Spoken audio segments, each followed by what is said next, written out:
Howdy, all of you delicious people! I'm here today to review A Fistful of Dollars, or the title of which that is going to have you be seen when you are to be going your way into this film, Fistful of Dollars.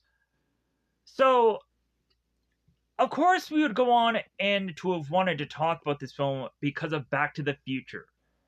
We'd have Marty make his way back in time in the Wild Wild West, where he used to change his name to Clint Eastwood. McFly goes on and is to replicate a thing that he had gone on and seen in A Fistful of Dollars, where he puts a metal armored piece underneath his poncho to protect himself from getting hit by bullets. Because that's just a really smart idea. And also just kind of stealing from that Western film and recreating it within that film. So, we have within this movie a character known as Joe who goes on and makes his way into a town, finds out that there's two different gangs here, and basically is to be told, hey, if you're not going to try to get rich here, you're probably going to end up getting dead. So Joe is like, well, who can probably go on and be making me money here? And it's like, well, yeah, if you go on and if you go to the people who can make you money, then you'll probably be killing people.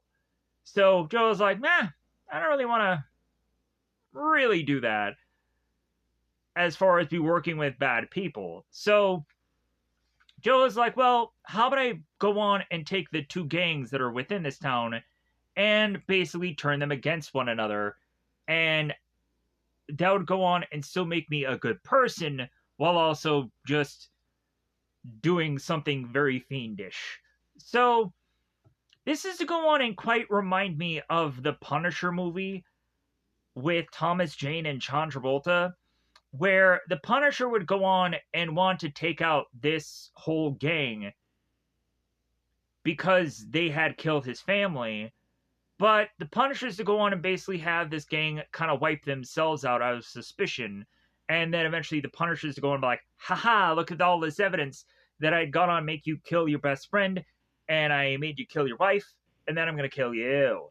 So then, of course, we could go on and compare this movie to like the Jean-Claude Van Damme movie Desert Heat. I know that movie is to really just be one man against an army kind of thing, and it's probably not exactly like this movie, but if anything, like it just has a very much like Western kind of feel, and if anything, like so much about this movie could be compared to that one in a modern day take, whatever, just whatever I can go on and compare this to. I would also go on and watch Jack Black play a lot of Red Dead Redemption, and the more and more that I'd watched that game, as I played some of it, but ultimately I'd seen more of Jack Black play it, I would go on and make a lot of comparisons to both that game and both this movie. And I know that a lot of people, well, yeah, well, it's a Western, of course you are. But still, I would just go on and just really look at the two people and like, similar. Just so much similar. Like as if they kind of stole some ideas and put them into Red Dead Redemption. So, A Fistful of Dollars, with this going on and being very much used into that Back to the Future film, and having me going on and having a positive outlook upon this film, you obviously know I'm going to go on and thumbs up this bad boy. I'm having, honestly, a very much problem exactly judging where to perfectly grade this movie. So I'll go with a solid good at least. It'll be a thumbs up by the end of the day. A lot of people can go on and probably say A Fistful of Dollars is a great film. I would go on and say that the story is very simplistic, which there are to be also at a points where it's like, how is it that they figure out that Clint is just kind of sneaking around, and then they just pop in, be like, yeah, like they do explain it, but still I'm just like, wait a minute, like they go on and they just wait into his room, and then he comes into the room and they're like, yeah, like we figured it out. We're just going on and just wanted to come in your room, and then you were gone. So we're like, all right, something, the jig must be up.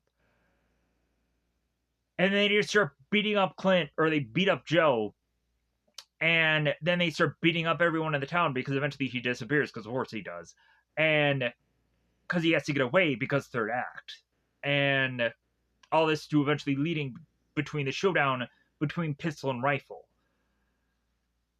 because foreshadowing of the whole knight armor thing that is to be put within this film more than once. So yeah, so this movie is to be conveniently placed within YouTube and Tubi currently at the second it's recording. If for any ways in the future those things are not to be available, I'm sure there's going to be some bootleggish app that I can go on and probably recommend you sometime in the future, even if it's tomorrow, even if it's the day that I review this and YouTube or Tubi no longer has this. I'm sure I could be able to go on and figure something out for you to be able, for you to be able to watch this movie for absolutely free. So, because I have a number of those things that eventually I've been consistently using throughout the time of which that I've been on here, if at some point you're to go on and question what those are, you could probably check out probably in any number of certain other reviews, and eventually they will be listed somewhere in there. Anyways, so yeah, with that said, let me know in the comments below what is to be your favorite Western film if you were to go on and like any of those. Maybe you are to be a Tombstone fan or a Silverado or by golly, anything that I probably even reviewed on here, because I have done a couple of Westerns from time to time. I don't know why it has to go on and be so long for me to do Westerns. But I'm very choosy about which ones that I choose. They have to really be very iconic ones. Like maybe at some point I may do a True Grit, because I know that some people may still like John Wayne. I remember my dad go on and watching a plethora of different John Wayne films. And so, yeah, at some point, I'd be very familiar with those. Yeah, because every single time we would see Jeff Bridges, like, yeah, like my dad would complain, like, yeah, that's the guy who starred in the True Grit remake that I hated. It's like, yeah, I get it. That you just like John Wayne. I get it. But anyways, so let me know in the comments below what is to be your favorite Clint Eastwood movie. Maybe it's a movie that I have done. Maybe it's a movie I haven't. Maybe like Gran Torino, or maybe like Trouble with a Curve, or maybe like Dirty Harry. I think most of those I probably reviewed at some point. But anyways, I think it's about that time to say that it's about that time to go into spoilers. This is actually a much quicker one because there's not much to say about this film. Because it's very basic of a story. The only thing that I can probably go more into, which little bit of a heads up for everybody, I'm going to be butchering certain people's names either while I'm talking about this movie right now, or also while I'm going on into spoilers to figure out who the F these people are, because even if they're to be names at some point pronounced within this film, I'm not really good with names. That's my weakest point within a review, is honestly remembering back what all people's names are. And plus also, most of the names here aren't exactly easy to pronounce either. So I always have to go and be like, is this right? Is this correct? Let me know in the comments below. But anyways, so we have this character who is Marisol. Marisol is to have this kid need to keep going on and trying to get to her, and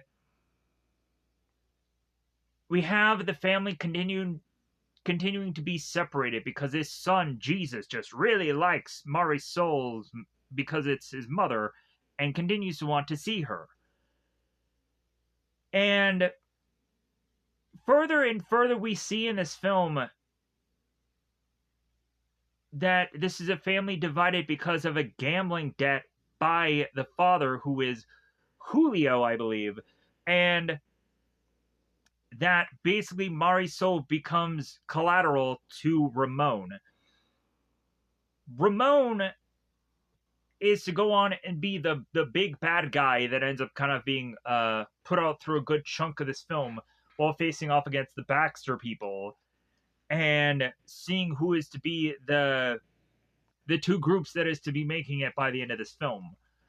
So Ramon owns this woman, and so Joe's character being the good guy that he is, he has a soft spot for this family while also going on and trying to clean up this gang, or these two different gangs, or these two different groups. The syndicate group of two that are to be in between him and this town. So, who are to either be smugglers or who are to be crooks of some kind. Even though there is to be the Baxter people, that one of the people are to ultimately be the sheriff. And he makes himself known that he is to be the sheriff within this film. So,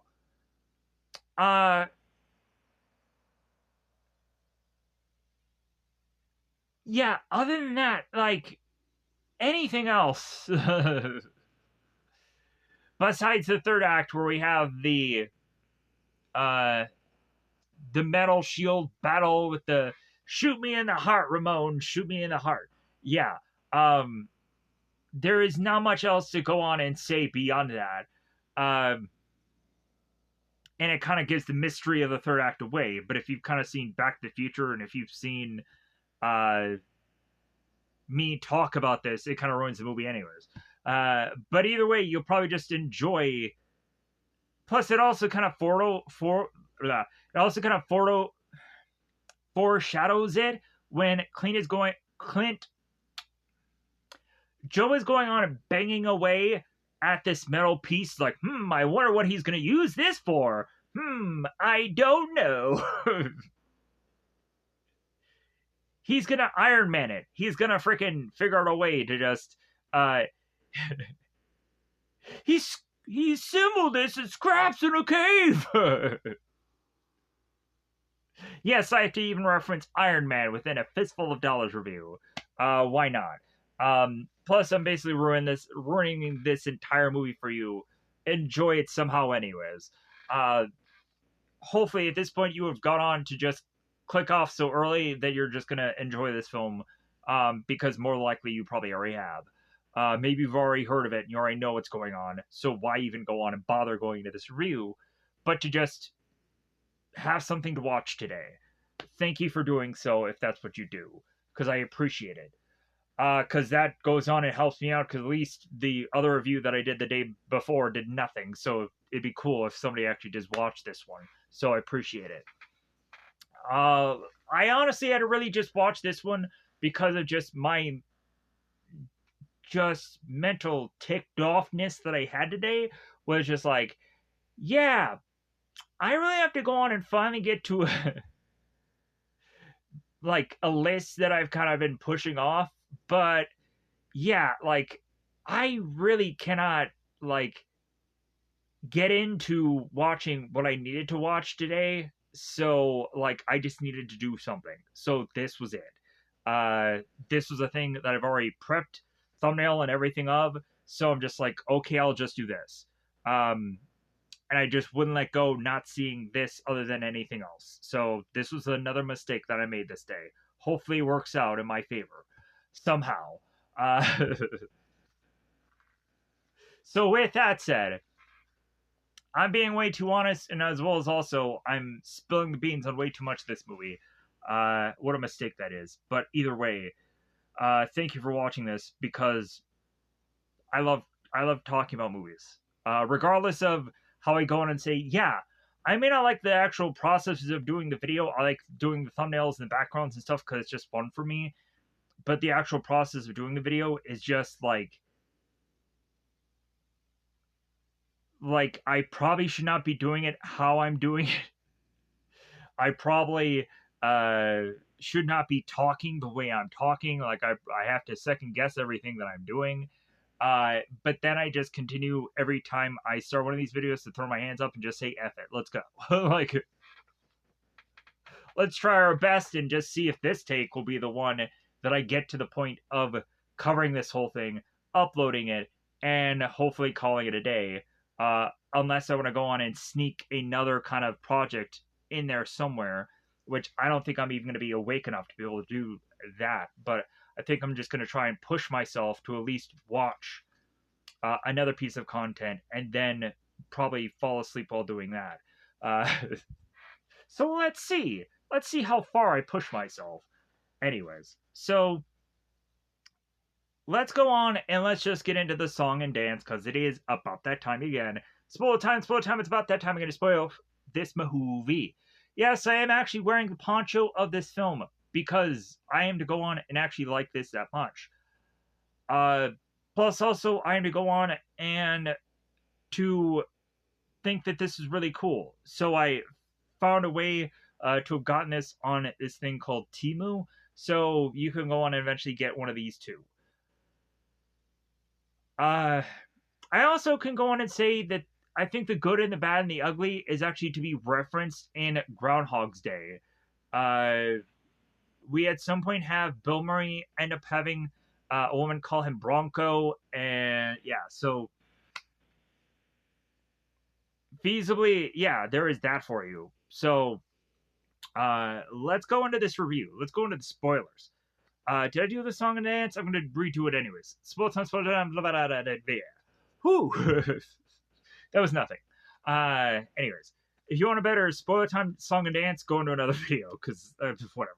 So, we make our way into the beginning of this film. Spoilers, everybody, if I haven't said that a billion times. So, we have Joe making his way on this mule to this well with his donkey, his trusted donkey, his mule. So,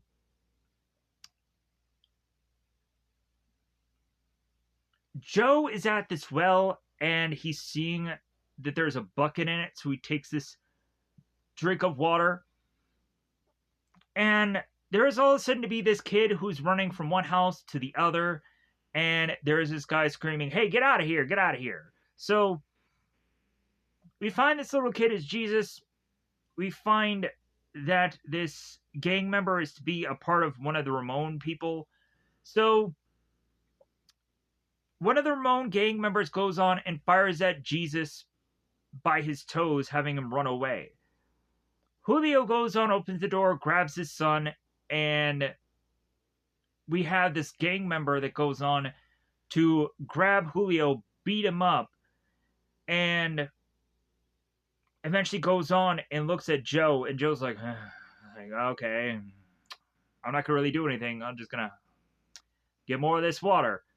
So we then have Marisol that's like looking at the window like, and Joe's like, hi, I'll give like, I will later, but I won't give a now.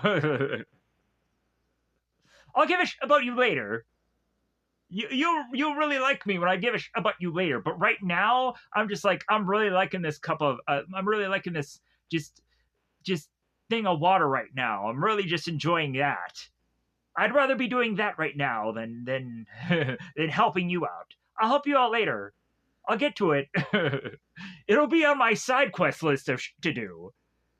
Anyways, so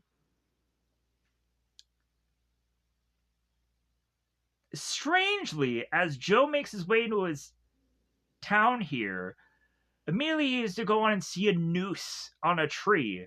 Not a very good sign there.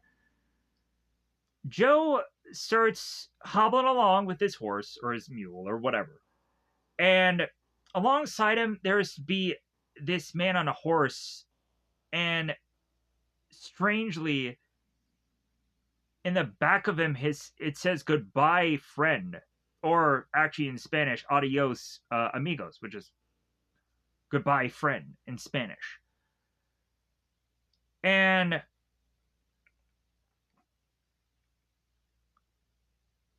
Joe then goes on and speaks to this bell ringer guy, and the bell ringer guy is to go on and give him the 411 about, hey, if you're not going on and being rich here, you're going to be killed. You're going to die. And so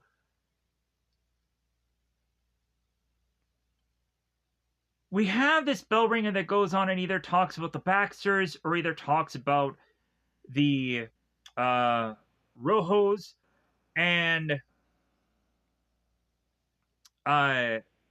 really just questioning why exactly Joe is there. Joe's just in town, just have a good old time. Just have a good old drink. Which eventually he can't even pay for, but eventually we'll get to that when we actually get to the character that he eventually has to go in and speak with and get a lay of the land of the town, who is going to be Silvanito.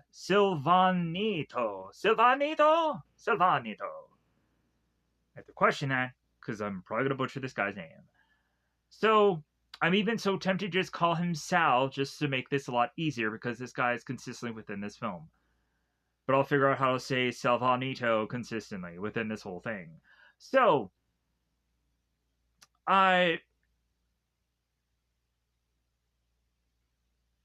we would have Joe be passing the Baxter family home. And the Baxter guys here are going on and stating to Joe how he's picked the wrong trail and how he's in the wrong town, and if he wants work, he can go on and be a scarecrow. So, the more it seems that Joe is not really giving these guys the time in the day and really afraid of them whatsoever, they then go on and whip out their guns and fire around his mule's feet to where the mule goes crazy and starts riding off very quickly. And then Joe is to, of course, go on and grab this piece of wood that looks like a kind of a flagpole without a flag on it. So it's like a wooden flagpole-like thing. He goes on and grabs it. He holds on it to get off his horse. And like the flagpole has a lantern at the end of it because I have to be severely detailed here. And here is where Joe meets up with Salvanito, if I'm even saying that correctly at this point. I'm going to keep saying it hopefully that way, and hopefully I'm correct. Because I can't just keep looking at the cast list every single time. So, if it sounds something close to Salvanito, then you'll know that it's the bartender guy.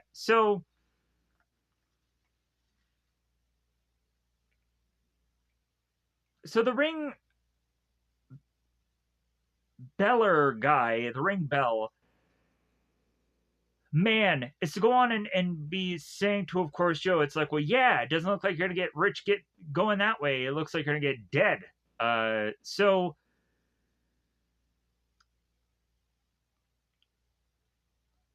Joe makes his way into Salvanito's what looks like bar, but it looks like it's just like a long stretch of table, and we'd come to find as Joe is to want a drink, and it definitely is not water. We'd have Joe mentioning to Salvanito that he is to open up a tab, and the guy's like, well, yeah, of course you're going to open a tab, because of course you can't pay for this.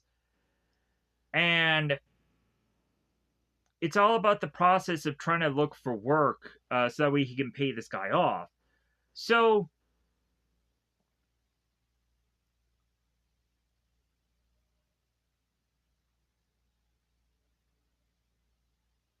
Salvanito goes on and says in this town that if this guy is looking for work, that killing is to be probably the only thing that he's going to do. And because there's no much of other work in this town, and all of a sudden Joe is to hear the sound of some clinking, and then all of a sudden we open up to see that there is to be a guy who's making coffins, and this guy has a severely long stretch of a name, of which that I'm not going to really try as much as possible to pronounce until it really significantly comes up within this film, as well as also at certain points is to actually be said by Joe's character of who it actually is within closed captioning. So that's a lot easier than having to remember this long stretch of a name that starts with a P. PP. Anyways, so Joe goes on and notices this, again, man who is assembling this coffin. And Joe is like, well, doesn't that contradict the statement that you're just saying? So Joe goes on and starts looking around the place and notices that there seems to be a upper level of this. and is to go on and ask Salvanito what is to be within the upper level of this establishment, which Salvanito goes on and says, like, the only thing that's really up there is to be a balcony. And Joe's like, well, like, the good thing about a balcony is I can go on and I can see everything from up on high and get more of the lay of land of this town, as well as also Salvanito going on and cluing Joe more in on who is to be a part of this land, who is to be the people that he's looking down upon, either literally or figuratively. So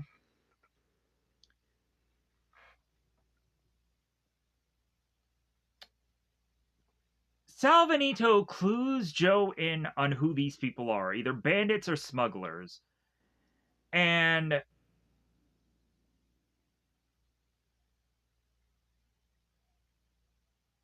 really, a lot of people are to be stocking up on either guns or liquor here for some strange reason.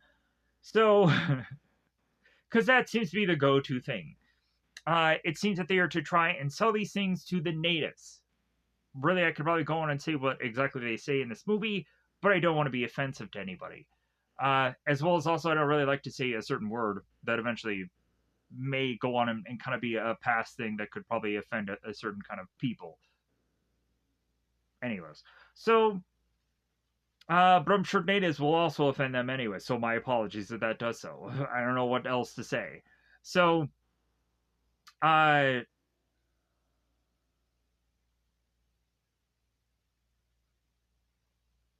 so if anything, the whole thing here is for them to go on and mention about these two bosses.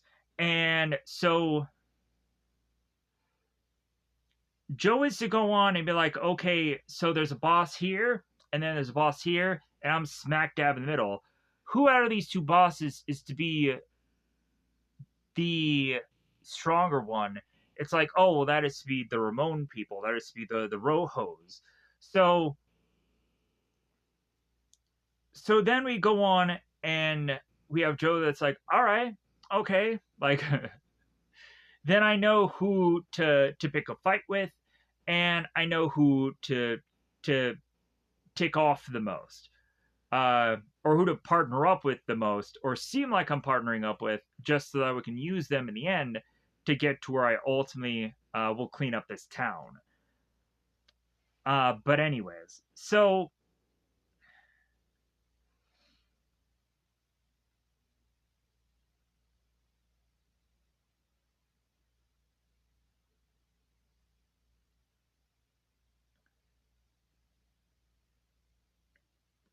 we find out, or we start to have Joe go on and tell uh, Salvanito here to have Pepito.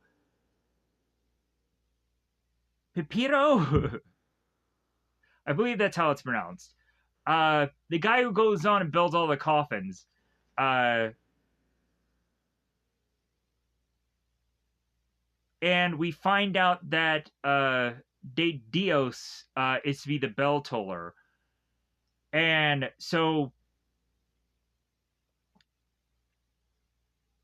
we have Joe that goes on and eventually tells Pepito to, hey, yeah, go on and make 3 coffins. And then he eventually goes on like, yeah, my mistake. You should have had to have made 4.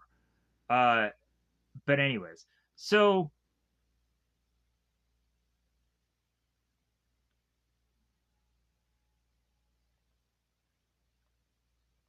because Joe goes over the Baxter people, he goes on to talk to them, and he goes on to say, it's like, you know what you just did with me and my mule, like, you know what, I'm fine about it. But honestly, my mule isn't. Like, if anything, if you could go over to my mule and apologize to him, that would be nice. And the Baxters are like, apologize to what? Apologize to your mule? What? So they go on and they ask him if this is some kind of joke. Of course, the answer is no. And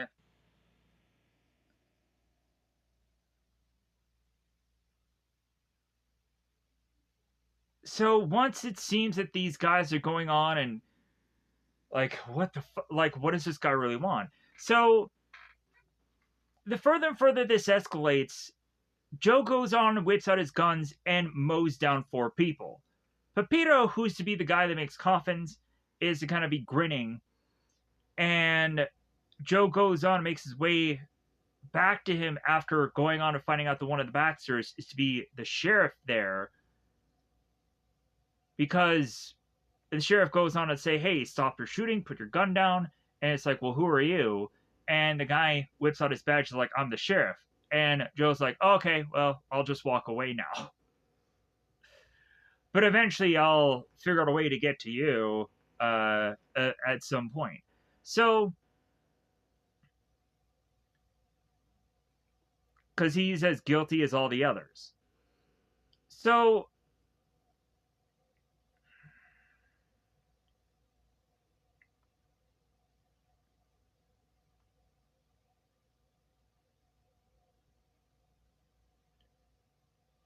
because he's Sheriff John Baxter is the sheriff name. I didn't really go on and go through that because they say that in the movie. So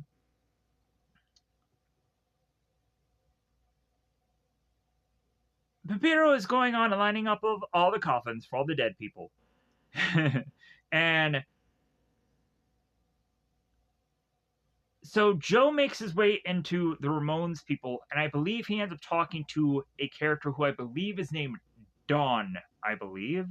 So Joe is to have gone on and told Ramon, hey, yeah, if anything, I want you to hire me, but if anything, I don't come cheap. He'll be saying that, like, off in the distance. But then when he actually goes into the place, they end up paying him $100 for his services. What services is that? I'm not quite sure. Because eventually Joe will kind of give mostly back that money because he'll go on and change his mind. Consistently, the Ramon people will go on and call Joe like the Americano because I guess they just don't know his name. I would almost have thought that Joe didn't have a name in this movie. I thought he was like the guy with no name or something like that. But maybe at some point, maybe there is just in some points those movies, one of the Clint Eastwood movie where he just doesn't have a name. Because that is to always be the mysterious drifter character that kind of goes into a town and just cleans house to be the kind of the stereotype of a lot of Western movies. Moving on here. So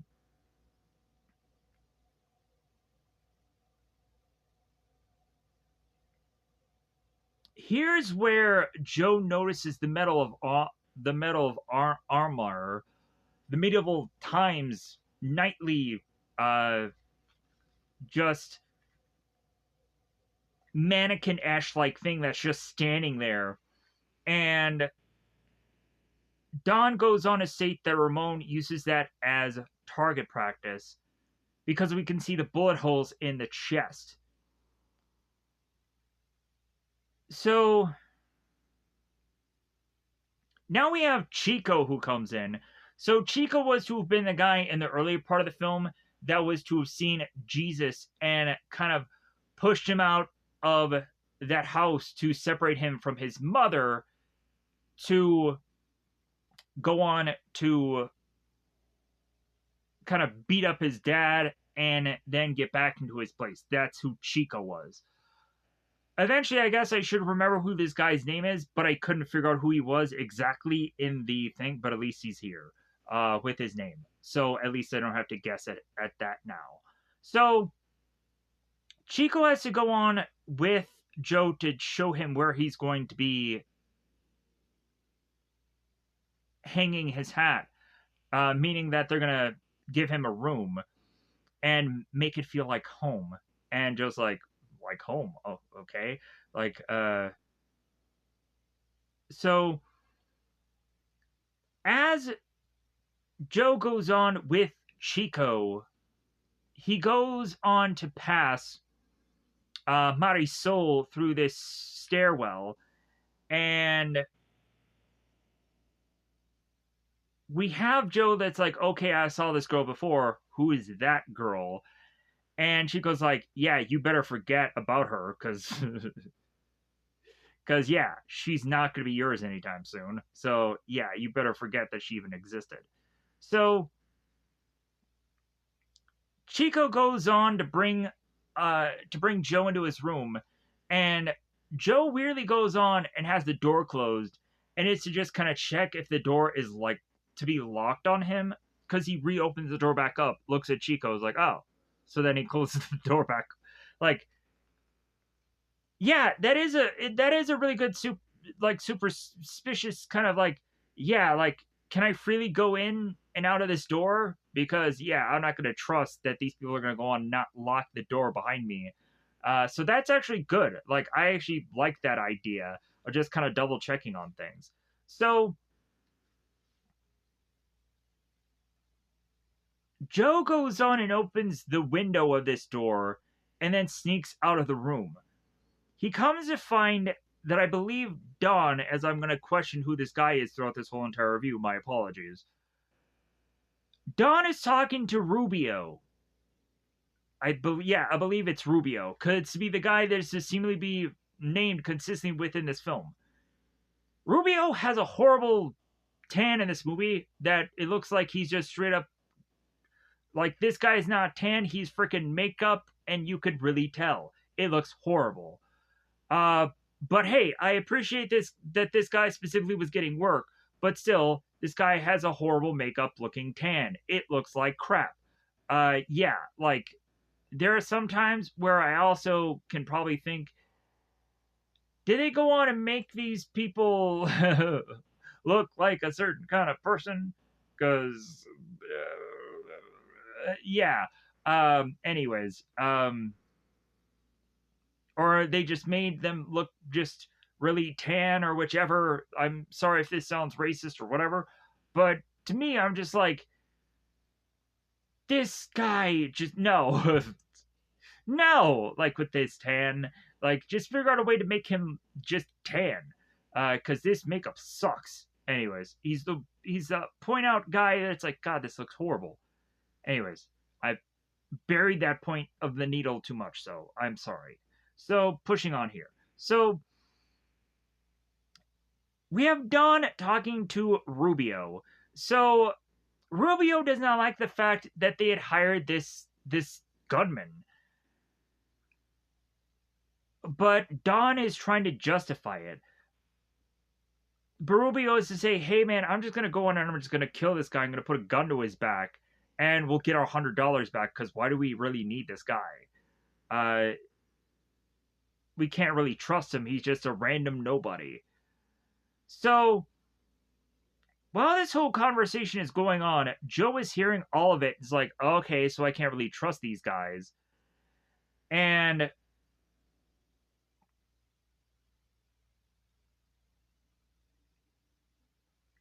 so Joe makes his way back to his room, and Rubio is there to greet him. As Rubio opens the door, and Clint is right there in the room. Joe is right there, surprisingly. So Joe is getting all of his stuff and leaving the room already, and Rubio's like, "What are you doing?" And Joe's like, "Yeah, I don't like this place. I'm moving out." And Rubio's like, "Well, what are you talking about? Like, you work with us now." And Joe's like, "Yeah, like I'm kind of second guessing everything." So Joe goes on and makes his way outside. Uh, uh, Sal. I knew this was gonna happen. Salvanito's bar. So all of a sudden we see what I believe is these Mexican soldiers, or just, I don't know why I had to say it that way. I think in the IMDb they call them Mexican cavalry soldiers. That's why it just jogged in my memory to just say that. I apologize. Uh, but yeah, that's just what came to mind. I so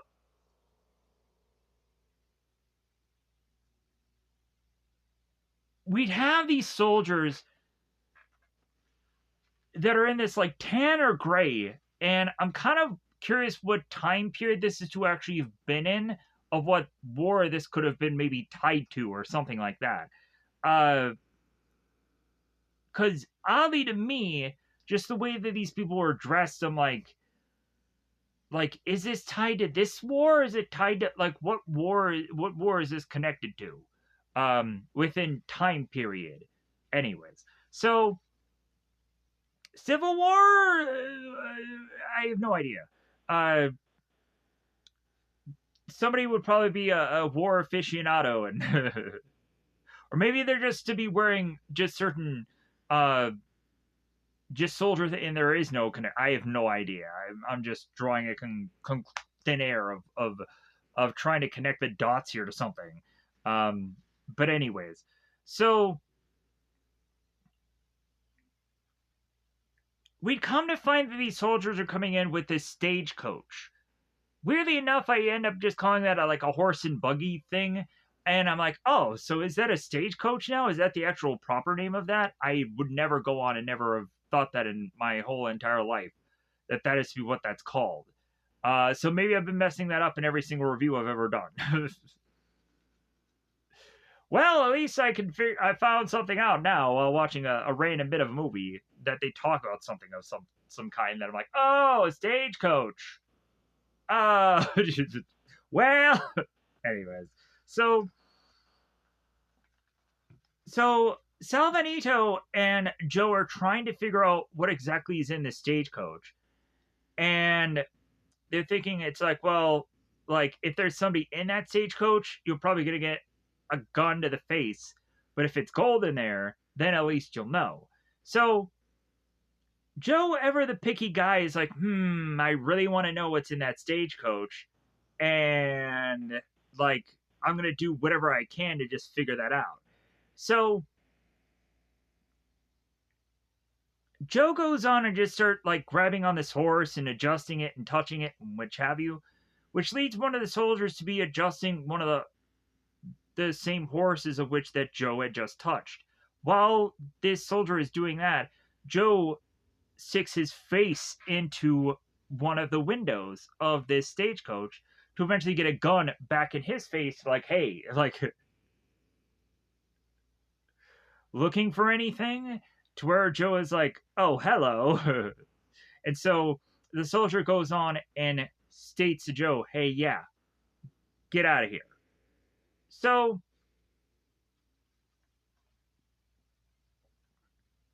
Joe and Salvanito are sleeping in the same room, not in the same bed. That'd be a little weird. But if anything, uh,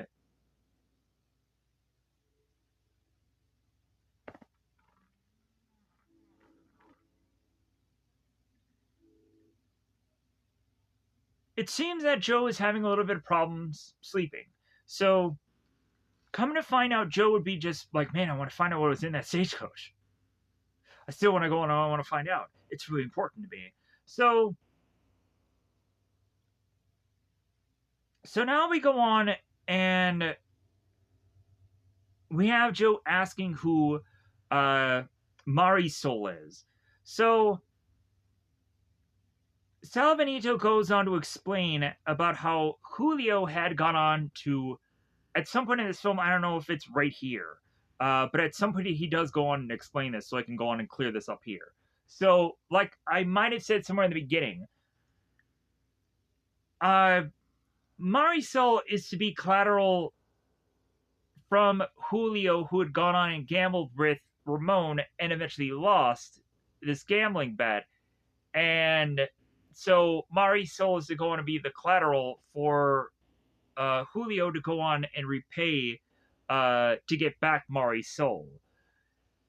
It's basically like kind of oftentimes when you would go on and you would have drug dealers that are to like I had just seen like a brief piece of the movie called Go from 1999, because eventually I think I'll probably try and review that for some goofy reason. And I know some people are like, why the are you reviewing this?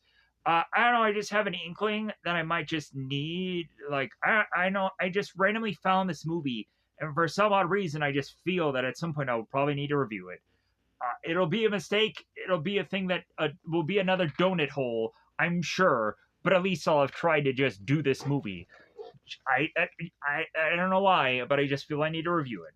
So, but yeah, at one point, like this girl is going on and wanting to get this thing of drugs, and so to me, Timothy Oliphant's character is like, well, I need collateral. Like, give me Katie Holmes, this girl who's Katie Holmes in this movie.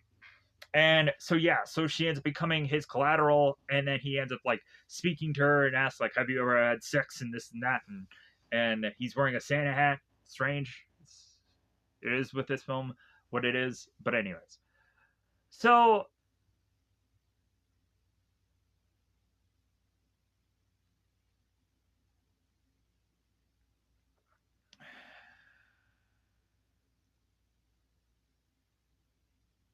so Joe goes on and leaves his room, and Salvanito realizes that Joe is like Joe has been wearing like the same clothes even to bed.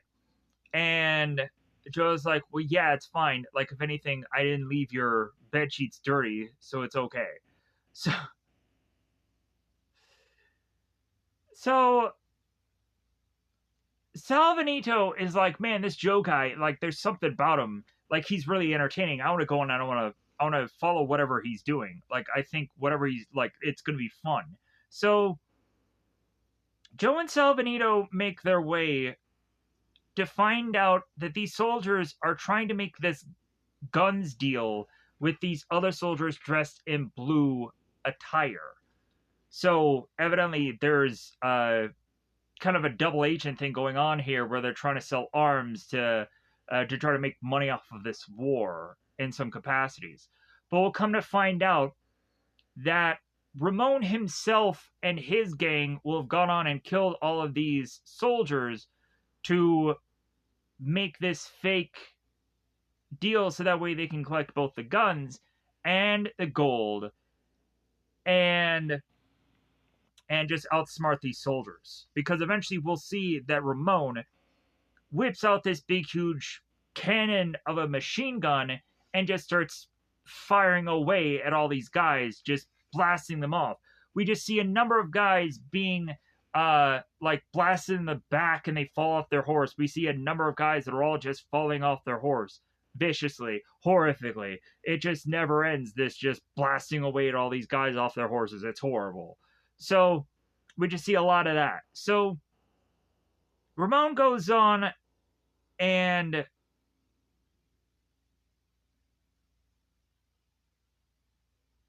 talks about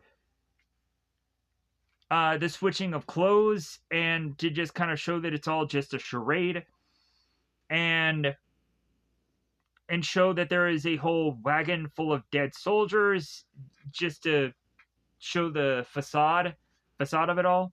So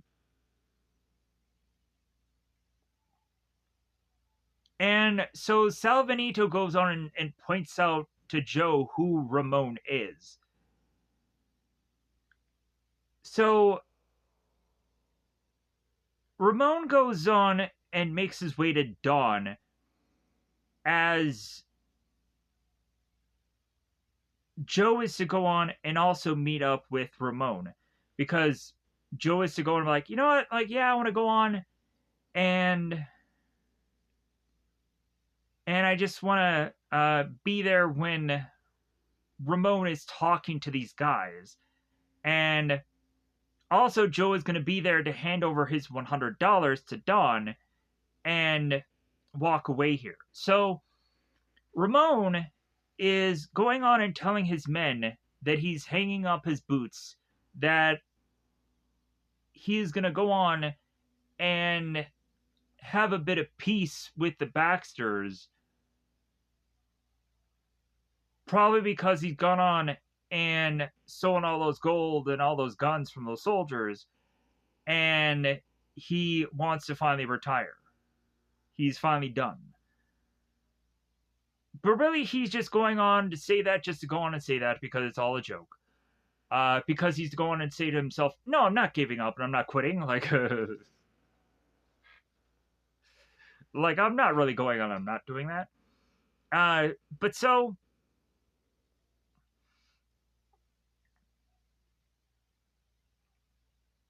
if anything, yeah, like Ramon goes on and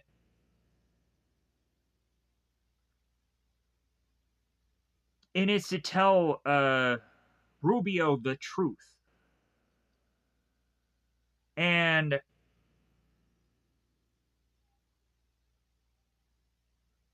it's really because Ramon is to know either America or the government of some kind, Mexican government, are going to go on and do an investigation about these lost soldiers. And so if anything, like while that's going on, we're going to have some time to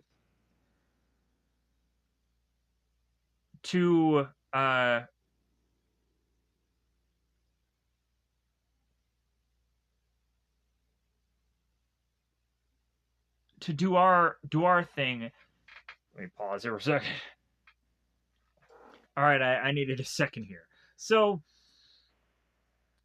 Ramon goes and tells Rubio that there's a whole investigation going on, and so Ramon is saying that he's going to retire or that he wants peace with the Baxters, so that way there's an assumption that there is this treaty or this sign of peace going on, and then Ramon can go on and plot away his taking out the Baxters when they least expect it, because they still think that there is a peace going on, that Ramon has retired. And so, but also Ramon is technically retiring because there's this whole investigation going on. So, anyways.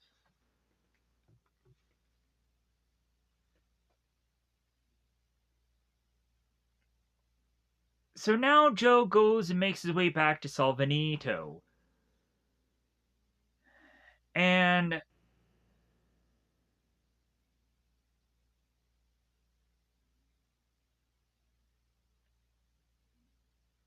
and now there's an update of like, okay, Joe, you don't really have a job right now, and you probably need to pay me, but you don't really have a job.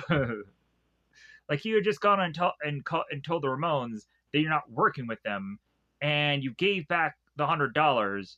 So, so how are you going to repay me back? So Joe is to go on and figure out a way to connive and scheme to eventually get this money for Salvanito, and so eventually it will get there. Uh,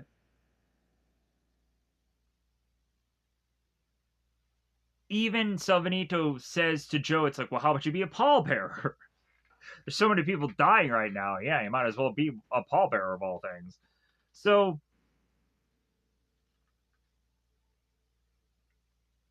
so Joe goes on and asks Salvanito if he's willing to close the bar and come with him. And he's going on and asking him that because he wants to go with him to the place where all those soldiers had died, so that way they can collect two of the soldiers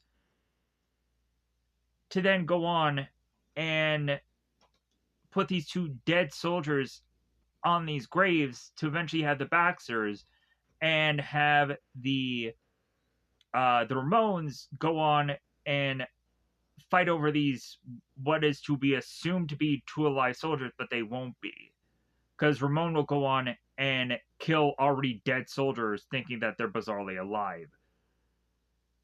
So, uh,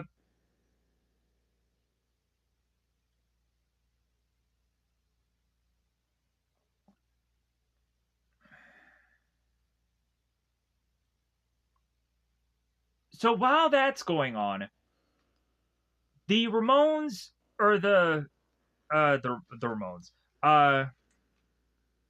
the Rojos are going on and having the Baxters come to their place. So that way it's like, hey, come to dinner. Like, let's party. Like, yeah, like, kind of come over. Like, yeah, we'll definitely go on and we'll treat you guys right.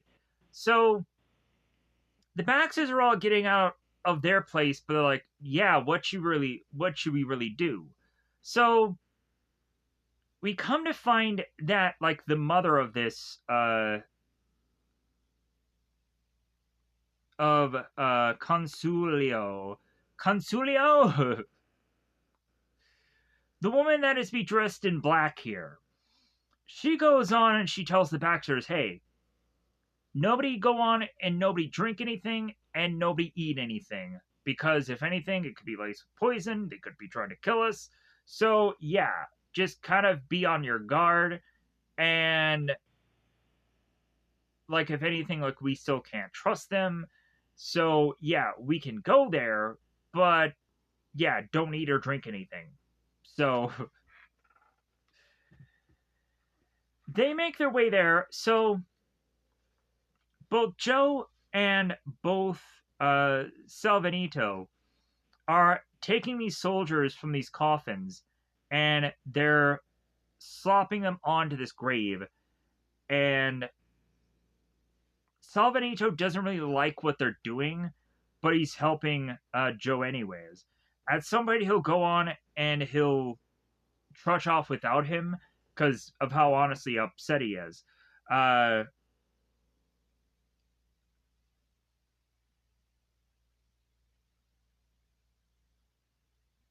so Joe goes on, gets up on his horse, and then he leaves. Like, okay, yeah, I get Salvanito. You're kind of ticked off because, like, yeah, like this is where the dead are. Like, I want to be with the living. I want to stay with the living. So, like, I'm gonna go on and I'm gonna leave here because I know I'm gonna die the longer I stay here. So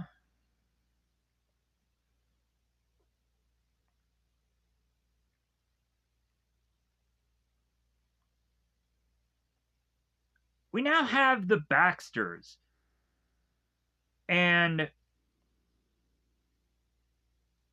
I believe this is to be the sheriff. This is to be John here.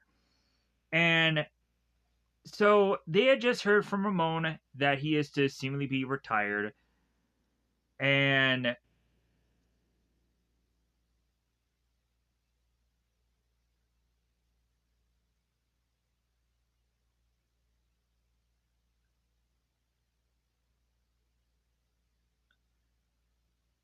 so they're going on and they're questioning whether or not that they can trust Ramon. And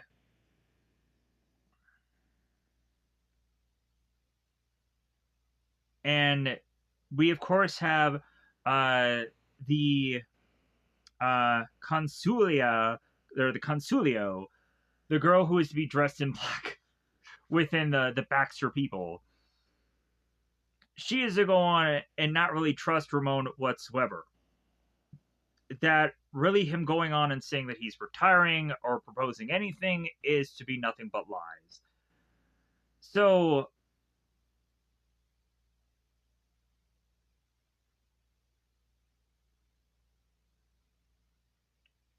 we of course have the guy in the Consulio is to be with here to be stating how she feels the Ramones are always suspicious, or that she's always suspicious of people, and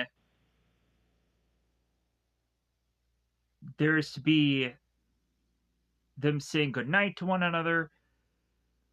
Consulio makes her way to her bedroom, starts taking off her clothes, and all of a sudden, as she tries to turn off her lantern, Joe grabs her and snuffs her mouth, and it's like, okay, I don't want to hurt you. I just want you to go on and bring in John so that way I can go on and I can tell him what's going on here. So Consulio brings in John, and as John opens the door, Joe takes his gun away from him. Hey, like, I know that a man in a room with your wife, you would go on and whip out a gun immediately and start shooting. Like, hey, like I'm gonna go and I'm gonna take this gun away from you just so that way it can talk. So Joe is to have gone on and told this woman here about the soldiers and how they've been at this grave. So Joe then goes on and tells the Baxters this, but then turns around. Joe is to go on and tell Dawn and the Rojos the same thing. Because again, crisscross. We have these people both wiping one another out at the same simultaneous time. Not all of them, but a good chunk of them. So Joe goes on and convinces the Rojos here that there are some soldiers that were still alive in that gunned down, and they had gone on to be people that could reveal what had happened uh, to whoever to eventually get the Rojos in jeopardy. So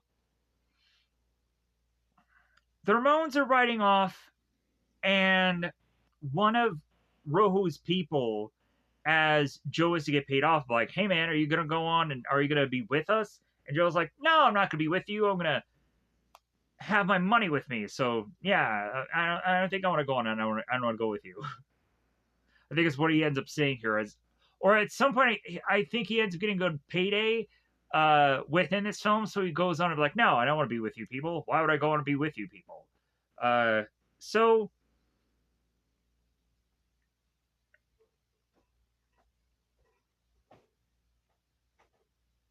this is the scene that happens in here. I'm sorry, my apologies. So after Rojo's people leave, we have Joe that climbs this like I would call it a fence, but it's like made out of like really thick concrete. So it's kind of more like a wall than a fence. So Joe climbs this wall, but he's still outside strangely. Uh Joe climbs this wall and makes his way to see that Chico is to be guarding this gate or guarding this door, this big door of a thing. So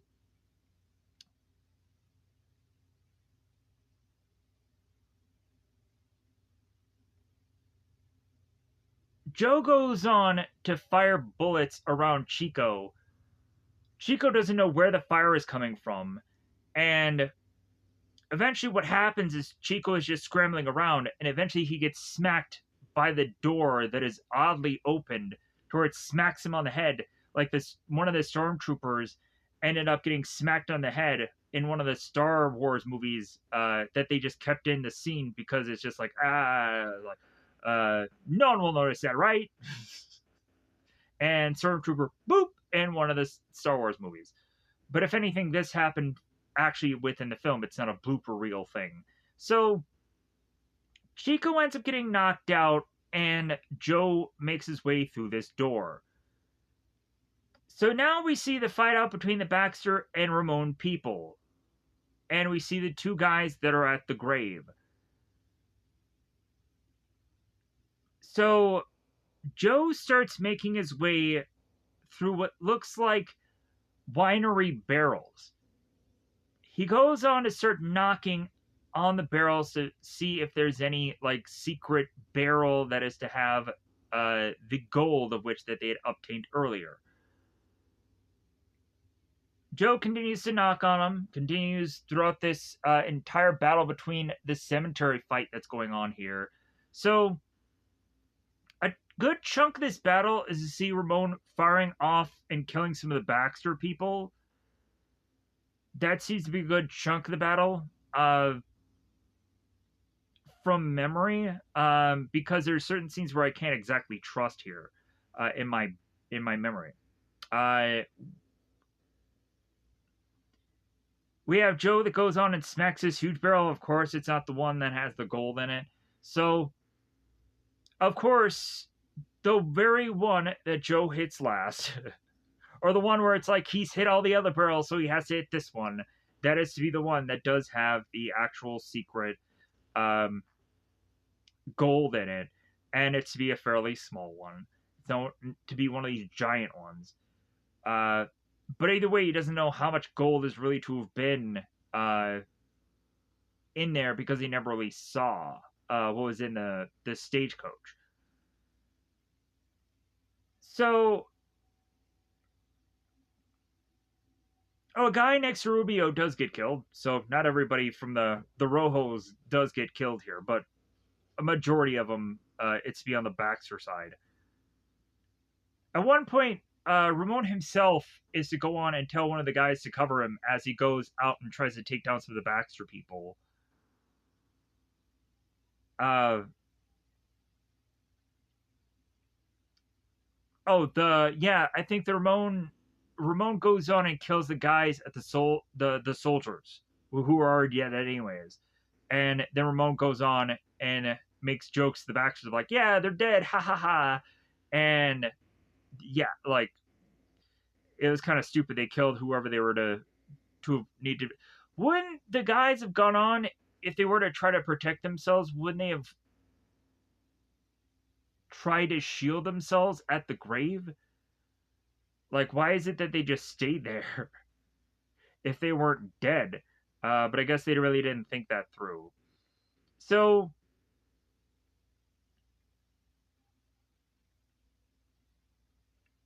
so after Joe finally goes on and finds the sacks of gold, he starts to make his way back to try to get out of there, and all of a sudden finds this person with his lantern making their way through the place. Joe goes on and punches the person that he sees and comes to find out that it's none other than Marisol. Joe goes on and grabs Marisol, and I think at first just wanted to go on and help her because he realized, oh shit, I just knocked her out. But then eventually he realizes, oh, Marisol can technically get bargained with because eventually they had gone on to kidnap one of the Baxter people, one of the sons. So it's like, okay, they can do an even trade with that. So it kind of perfectly works out. Uh, Consuelo, the woman with the black, goes on and basically tells Joe, it's like, well, yeah, you're the right guy at the right time, just strangely always. And Joe's like, Clint Eastwood. Of course I am. So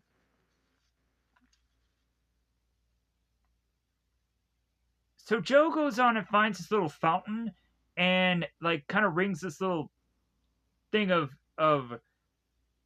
like a bandana or something and just kind of pats Marisol on the head, but then goes on and just continues to grab her and hides her. So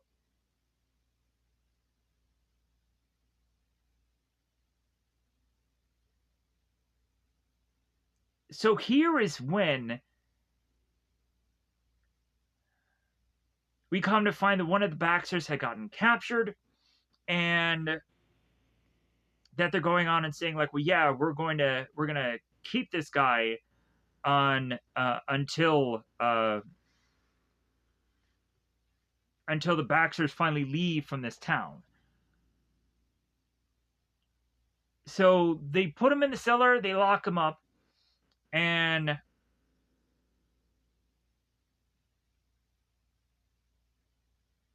so now, oh yeah, this is Dawn, so I can now confirm that I'm freaking right. Thank goodness.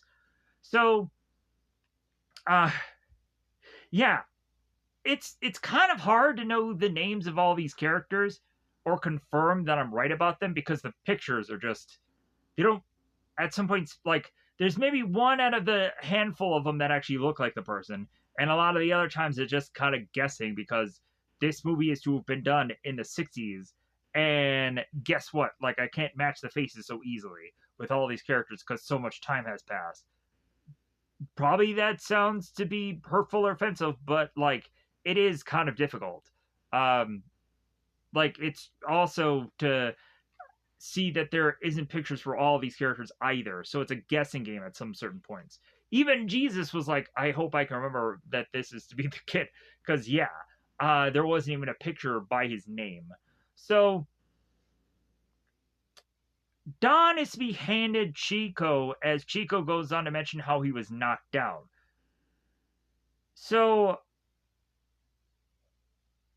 here's exactly where they find that Marisol is missing, and the next thing we see is that Joe is handing over Marisol to the Baxter people, and here's where Consulio is to go on. God, this name is so hard to pronounce. Um, is going on and telling uh, Joe how he's the right place at the right time kind of guy. So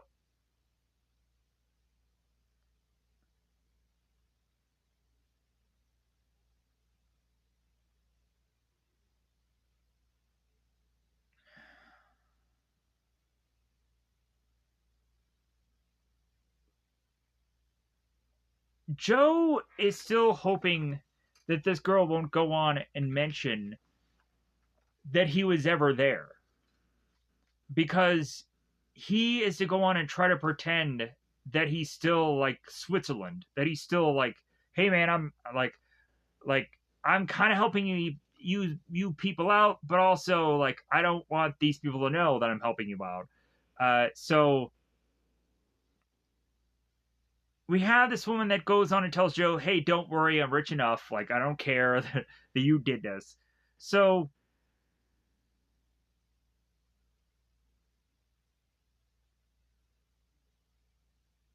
so they go on and they pay off Joe for giving up this girl, and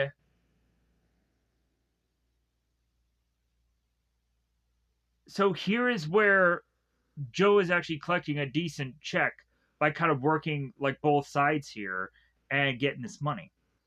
So now we go on and we have the trade between Marisol and Baxter's son.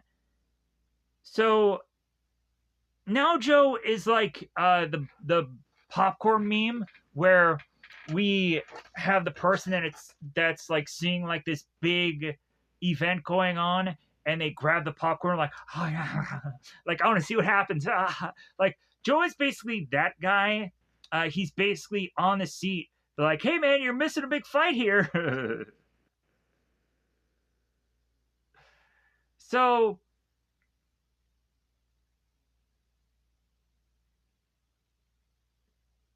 we'd find that Joe pokes his head back into Salvanito's bar, and we find that Jesus and his father Julio, I hope that's pronouncing it correctly, uh, is to be at the bar, and Jesus is consistently mentioning about how he wants to see his mother. Why can't he see his mother? It's his mother. Mother, mother, mother, mother, mother, mother. Like that's the if you guys have ever remembered, you probably don't. It's probably a stupid movie for no wonder. Um, there's this movie called Son of the Mask where the baby goes on and says mom, and the guy's right there is like, well, can you say dada? Can you say dad? Like I'm right here, I'm right in front of you, and the kid is just like mama, and the guy's like, well, yeah, that's great. You said that, but can you say dad? Can you say dada? And he's like, mother. And it's like, it's not done in like it's not done in like an exorcist like way. It's doing it in a comedy way. It's doing it in a fun way, and like it's doing it as like, yeah, it's just making a joke about how like this guy just desperately wants this kid to just recognize him and he won't. but it's kind of just funny. Anyways, so Joe goes on and sees this son that just wants his mother so badly, and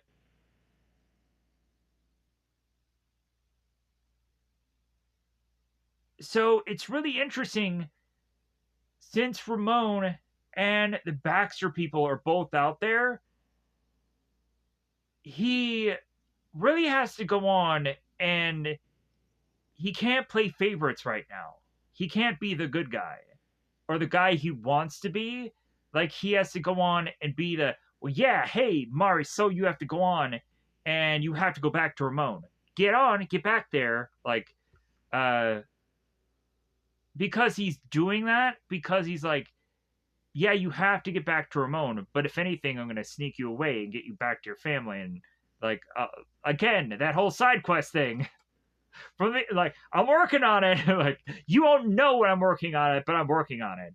Like, it's one of those things where, like, when you go on and you go to your boss and you complain about some stupid thing, and they're saying, "Oh yeah, we're working on that." I'm like, sure you will. Sure you will.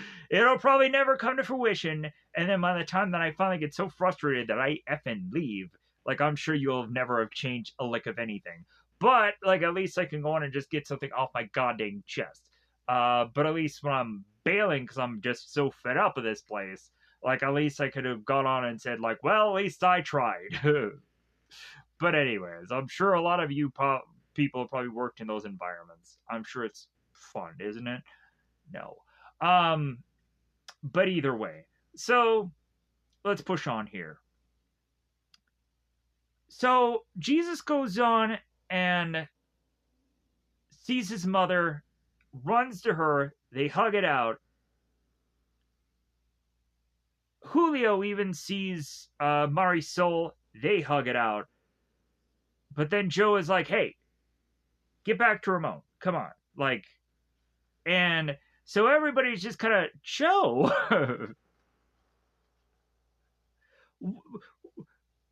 really? What an a-hole. Even Salvanito is whipping out this gun and wanting to defend his family. And Joe is like, no, Marisol, get back to Ramon. That's because he's trying to keep the peace. He's trying to save people. He's trying not to go on and get people killed here. He's making the strategically smart move and doing what is right for the moment. But again, that's side quest. Side quest. He's gonna help him. He's gonna help him out. Even though he looks like a douche now, like Joe does, people will hate him. People go on and spit in his face and just like, I hate you, Joe. Like, dude, like, I'm a good guy. Like, you guys just don't know me any better. Like, I'm just a drifter coming into your place. I'm gonna freaking help you out, motherfuckers. Come on. Give me a chance to win you back over. But like, oh, he is a good guy. Yeah, he is. Anyways, because it's freaking Clint Eastwood. Do you think he'd be a bad guy in most of his films? No. Most of the time, he's the main character, and most of the time, he's to be the guy that you root for. Yeah, I don't think that there's ever been a time where Clint Eastwood has played a evil man, a bad guy. Yeah, there's been times where he's played like a mule that goes on and carries drugs over the border or whatever. But yeah, like, I guess you could say that was, yeah, that was a horrible kind of story. But other than that, yeah, like, weirdly enough, you just have to go on and take that movie and just forget about it, that it existed. Maybe you can even say play Misty for me, that maybe Clint Eastwood was the bad guy in that story. No. Anyways, so going through the Rolodex of my brain to think of there ever being a movie where Clint plays the bad guy. Maybe it's not too late. Anyways, moving on. So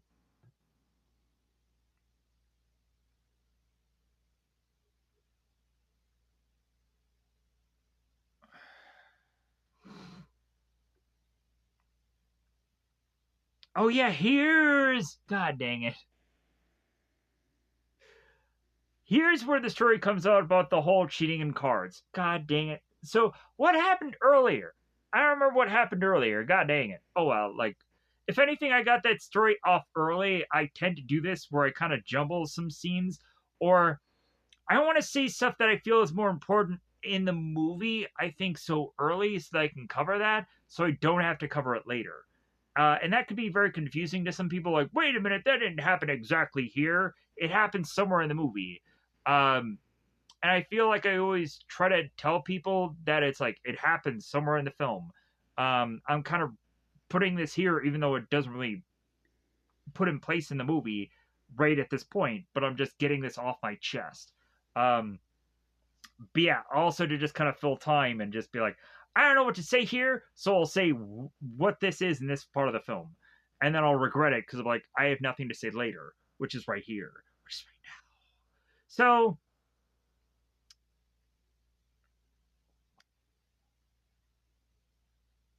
So if anything,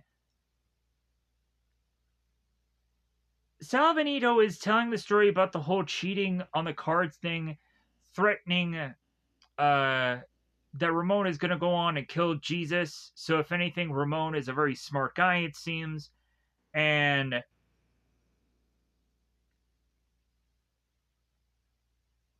so Joe goes on and leaves, and Salvanito is asking Joe, it's like, hey, where are you going? And Joe is like, well, hey, you said I need to get a job, right? I'm going to the Rojos. So Salvanito goes on and takes a drink. He's like, I hate that guy. Like, I thought we were friends. Like I thought we could have been something, but no. What a jerk that guy turns out to be. Ah, I was wrong about him. Ah, yeah, you are going to be wrong at some point. So the Rojos are going on, and they're at this big, huge, lavish table outside, and they're all getting drinks. They're all going to get smashed, and so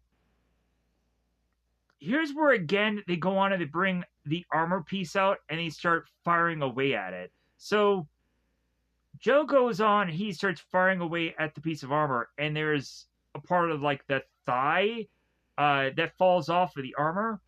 And then Ramon comes in and he fires at the heart of the armor, and he fires it so well that there's an actual heart that shows within the armor. And so Joe is to be so close to the armor that he can look at the armor and be like, wow, what really good grouping. Like, ooh, wow, what a good shot. And here's where Ramon goes on and talks about the whole thing where he's to look at Joe as like, oh, you have a 45? And is it me or is it in Dirty Harry? Does Dirty Harry have a 45 in that? Or is it like a 44, 45, something like that? 44 Magnum. Do you feel lucky? I think it's 44 Magnum. What is it with that number? Does like, but I guess it's always to be like the six shooter anyways. Is kind of what or a big gun like that is to seem to be what most of the time it seems that Clint seems to lean on. I don't know what it is. I know there was I think a movie that Clint did with Charlie Sheen at some point, and I'm kind of curious what he used there. Anyways, because I think that was also an action movie. If I'm wrong, you can correct me in the comments below because this is just off the cuff here, really. So, anyways, so here is where the whole debate is between the pistol and the rifle kind of comes in. The whole thing that eventually will be brought up by the end of the film. So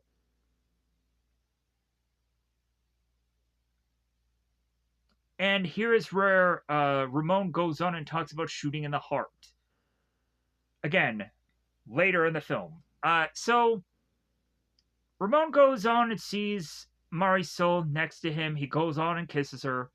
And so the next thing we see is, I believe, Chico and Rubio going on and hauling over the shoulder Joe to go to get slammed into his bed. They go on and say, man, he's a ton because he drank a ton, and so they leave. Come to find out, Joe was probably not drinking at all, or barely drinking, or what it looked to have probably been Joe is to be a fish. Who freaking knows? Maybe he can drink to oblivion and still just seemingly be somehow the closest to sober. Who has any ideas? Whoever is to have written this movie, or whoever was to have been still alive to talk about it. So, or you, the viewer, ponder away. So, I'm assuming that he was sober, sir. He was just pretending to have been drunk. He's kind of like Zorro or Bruce Wayne that just pretends that they were drinking, but they really weren't. They were just throwing off to the side, right? Anyways, so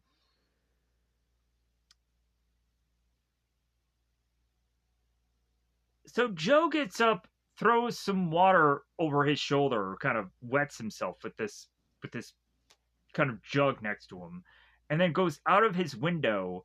So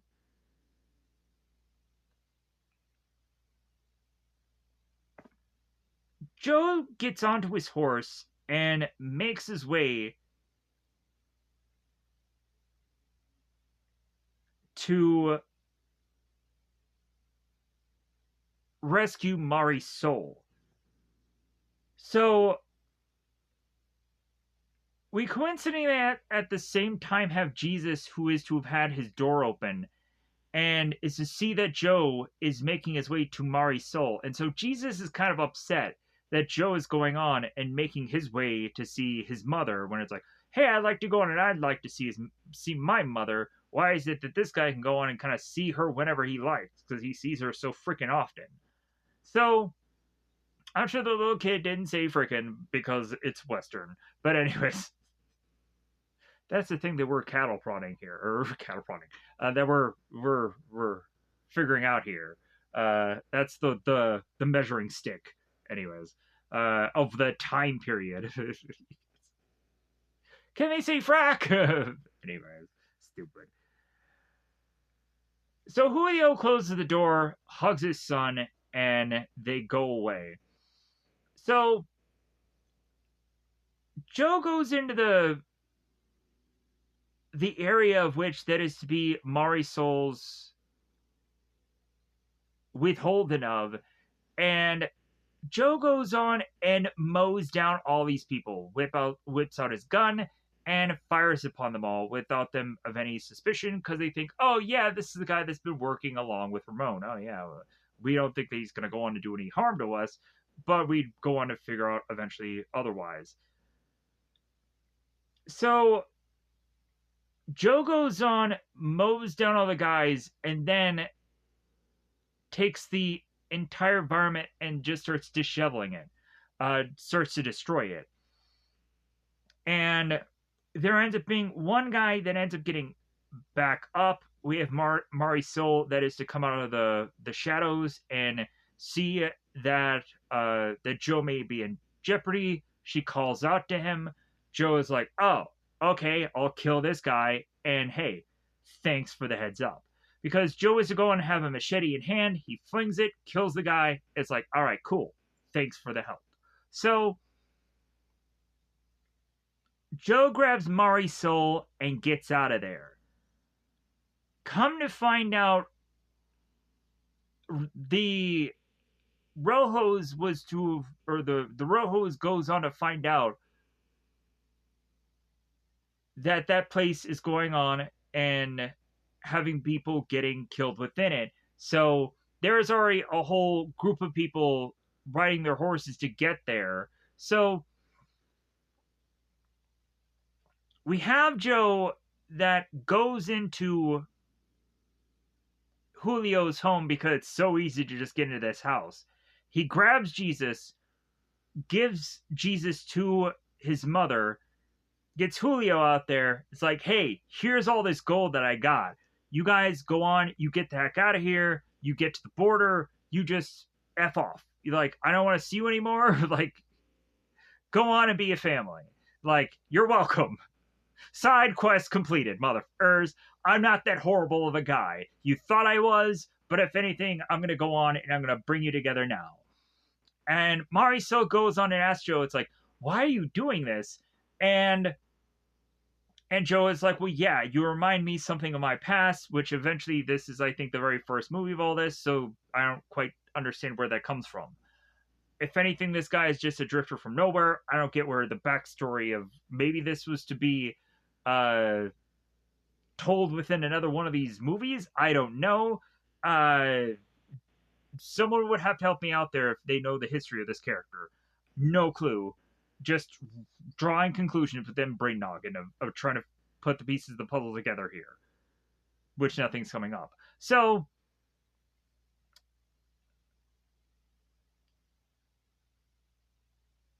Joe tells them to skedaddle on to get the fuck out of there. So,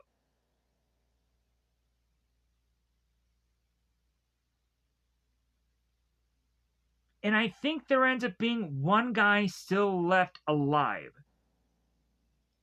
And he does go on and meet up with the Ramones and tell him what happened. I think this is how Joe gets found out here, I believe. So, because at first we would go on and have the uh we'd have the Rojos assume that the Baxters had must gone on and done this to all these people to get this girl back. Uh, they eventually will go on and go to Baxter's place and will burn the house down later on. Uh, but if anything, but that'll be under a different set of things because eventually, when Joe goes missing, they naturally assume, oh, go to the Baxter people. They must have something to do with this. But if anything, we're getting a little ahead of ourselves. So, as Joe sneaks his way back into his room, here's where he ends up getting caught. We would have Ramon and we would have a guy waiting for Joe. So,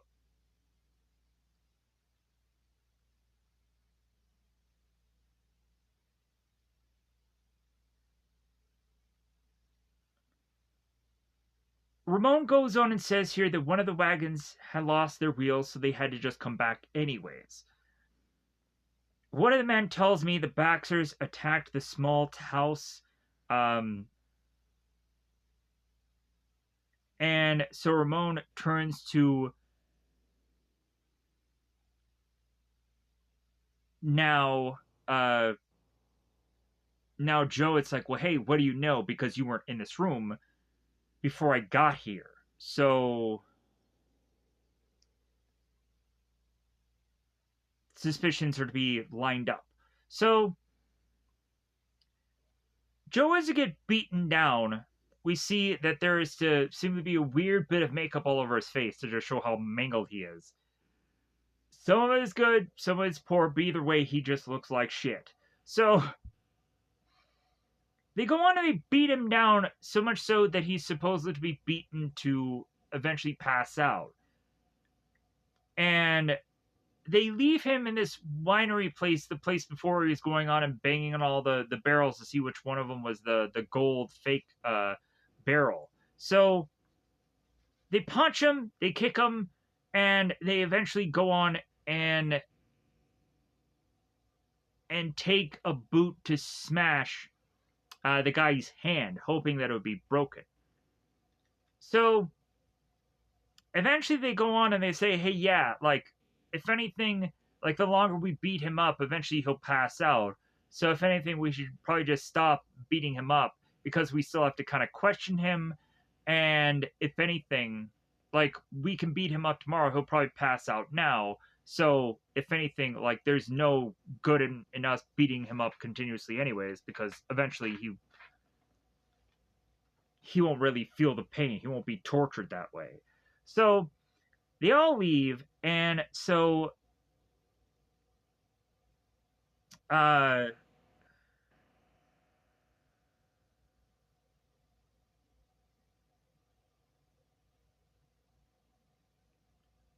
we now get to the following day. So Chico and another one of Rojo's guys, I don't know what this guy's name really is, they make their way in the room to find that Joe is not seemingly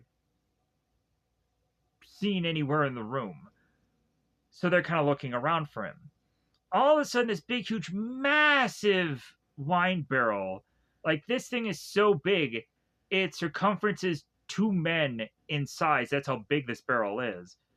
This huge barrel comes barreling down this almost slide like ramp of a thing that goes on and bashes into these 2 men. Shortly thereafter that, Joe goes on and starts rolling his way down this slide because he can't walk. He can barely do anything. So Joe goes on to leave the room and then takes a match, throws it into the room, so that way the room will start to light on fire. The Rojos make their way into the room to be like, okay, we're going to go on and we're going to get after this guy. To eventually come to find that there's a bit of noise going on in the room. Or no, wait. Let me correct myself.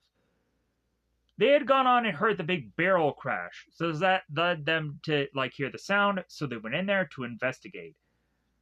As they investigated, they're like, okay, where is Joe? Where is he in this room? We can't find him. So, okay, here is where Joe goes on, lights the match, and then they're burning up in that room. The guys are saying, let's get out of here. So, everybody is now scrambling to find out where Joe went. They have no idea where he is. Joe is going to be a good distance away from these guys to eventually slip away from them. He ends up going on and being underneath these little buildings that they're walking on because these there's to be this little gap of wood that these guys are just kind of walking on top of, and Joe is to be underneath that, sliding down, trying to find a way to just kind of follow with these guys because they're going on and they're trying to look for him. So,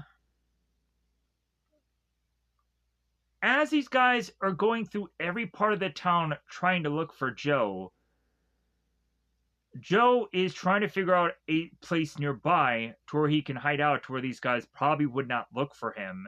And he is to look into a place that they would not think to look, which is be coffins. There's a lot of coffins that Pepero had gone on to prepare. So, and I know I'm probably saying that differently than I did before. Whatever. It's just, I have no idea what this guy's name is actually pronounced, so I'm gonna F it up throughout this whole thing. The guy who makes coffins, is that to be... I mess a lot of names up all the time. I'm sorry, it always happens. But I always re-explain who this person is for those of you that don't know. So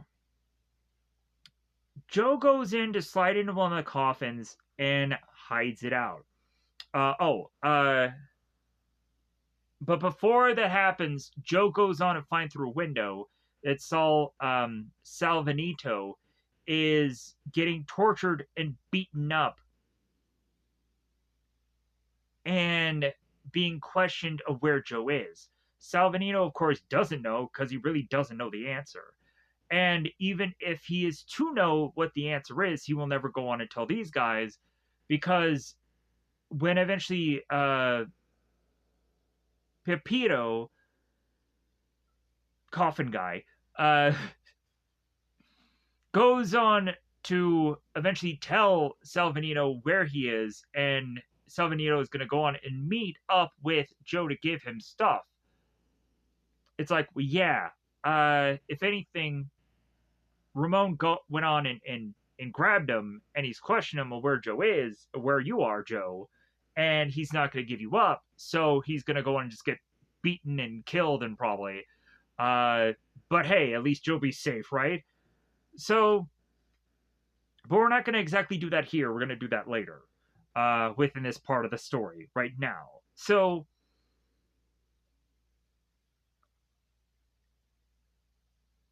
after Joe gets a rifle to the stomach, and the guys leave to continue to look around, we then have Papiro that is to be looking around at his coffins, and Joe ends up saying, "Hey, over here, hey."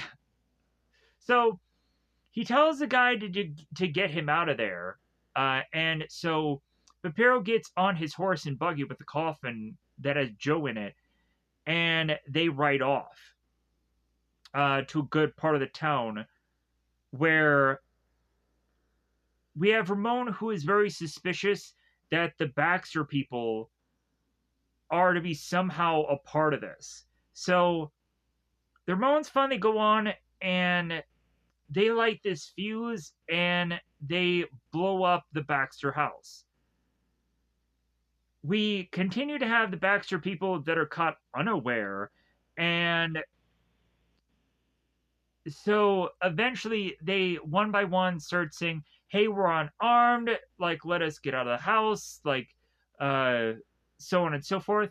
And every time somebody comes out there, and this is even after they thrust all these like wine barrels or alcohol barrels, and they thrust them, and they use explosives and stuff like that even more so. As the Baxters try to get out of the house and hope that, hey, I surrender, like please don't kill me. Eventually, the Ramones kill them anyways. Even to the point where John, the sheriff, and the son, the Baxter son, are going out there just hands up and everything. We surrender. The Ramones are going to kill them and gun them down anyways. We even have the woman that comes out there last and is looking at her son, now dead, and she is going on and cursing them and very upset and angry and what have you, and they gun her down too because they just want to kill everybody. There's a lot of people that are to go on and completely be engulfed in flame, and they're forced to just be thrusting out of the house because they're just so fired up, and I mean that literally, not figuratively. So Joe at some point goes on and tells Pepito, "Hey, yeah, like the show's over. Let's get out of here." So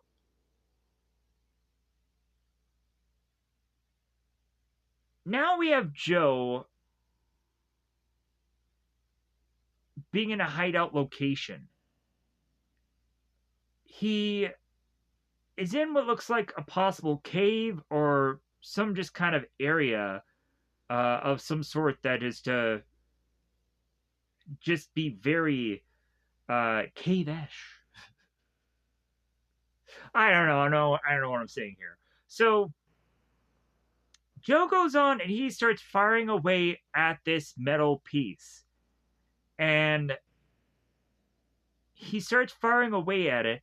And at first I thought he was firing away at it just so that way he could shoot more accurately because of his arm. But then eventually I start to realize that Joe is firing away at this piece so that way he can use it as armor, so that way he can go up against the Ramones and feel like he can go on and be a good enough threat to Ramon as he's going to shoot with this rifle to shoot him in the heart. Bizarrely, by the end of this piece, Ramon is to be not alone. But it seems that Ramon, out of the group of the people that he's with, Ramon is going to be the only effing person that goes on and shoots up on Joe here, and it honestly doesn't make sense to me, but it has to for the end of the story. Like, I don't know what it is. Like, I guess the group is kind of a scared of Joe, like as he continues to get up, maybe the group just assumes that Ramon would gun this guy down. They just assume that Ramon's got him, but then he just keeps getting up. So they kind of keep getting more and more scared to where they're like, oh man, maybe this guy is immortal. Maybe we can't kill this guy. So, yeah, maybe there's a fear factoring into this. I have no idea. But if anything, it just doesn't make sense.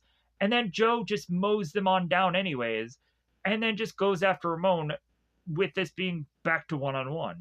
I guess also with Joe being so good with the gun to where he killed 4 men in the beginning of this movie, the Rojos or the Ramones or whoever, they go on and they know about that. So they're like, yeah, we're probably not going to be able to pull our gun on this guy and be successful. Like, this guy's really gone on to kill a good number of people so early in this movie that, like, I don't know if we should be thrusting our guns at this guy anyways. But moving on. So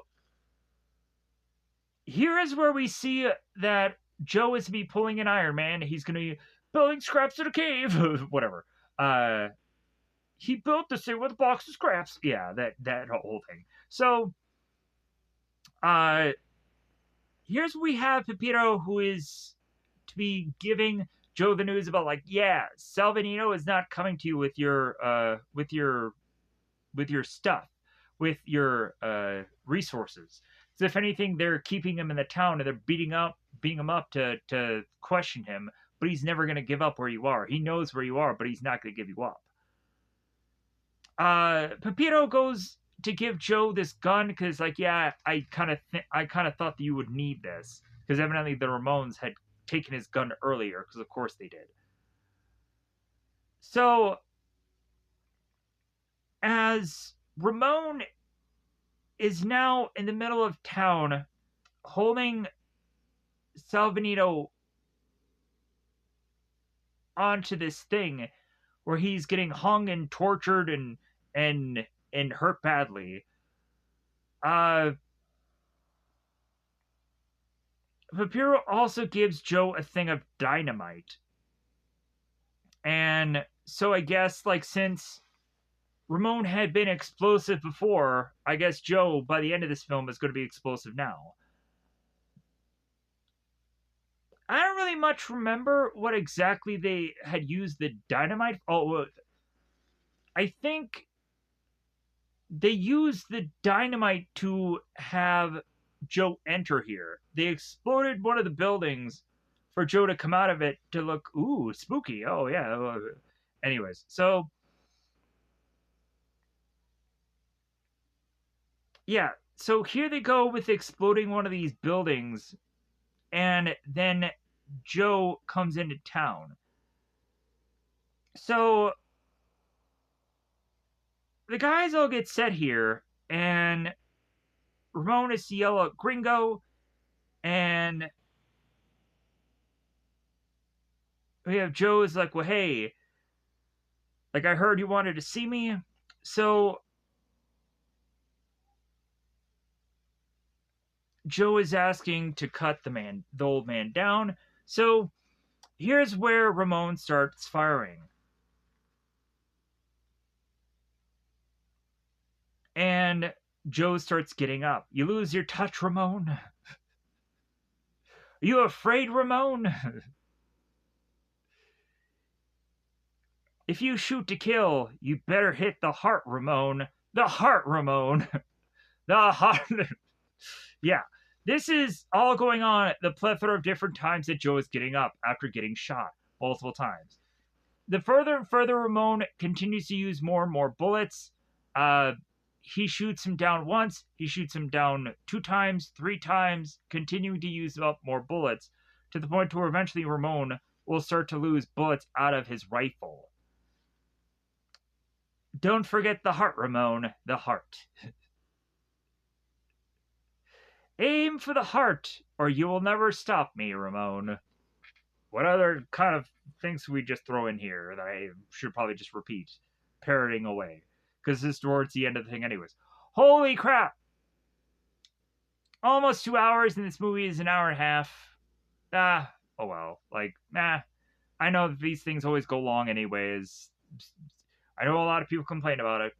A lot of people go on and like, I could just watch this. Go ahead. Go ahead and watch the movie. You don't have to watch me. You don't have to hear me say this. I'm just repeating back everything that's going on in the film. We're almost at the end, anyways. So, Pepito is going on and having a smile the whole time. So, finally, after all the gun down has been fired and so on and so forth, finally we get the piece that we see here where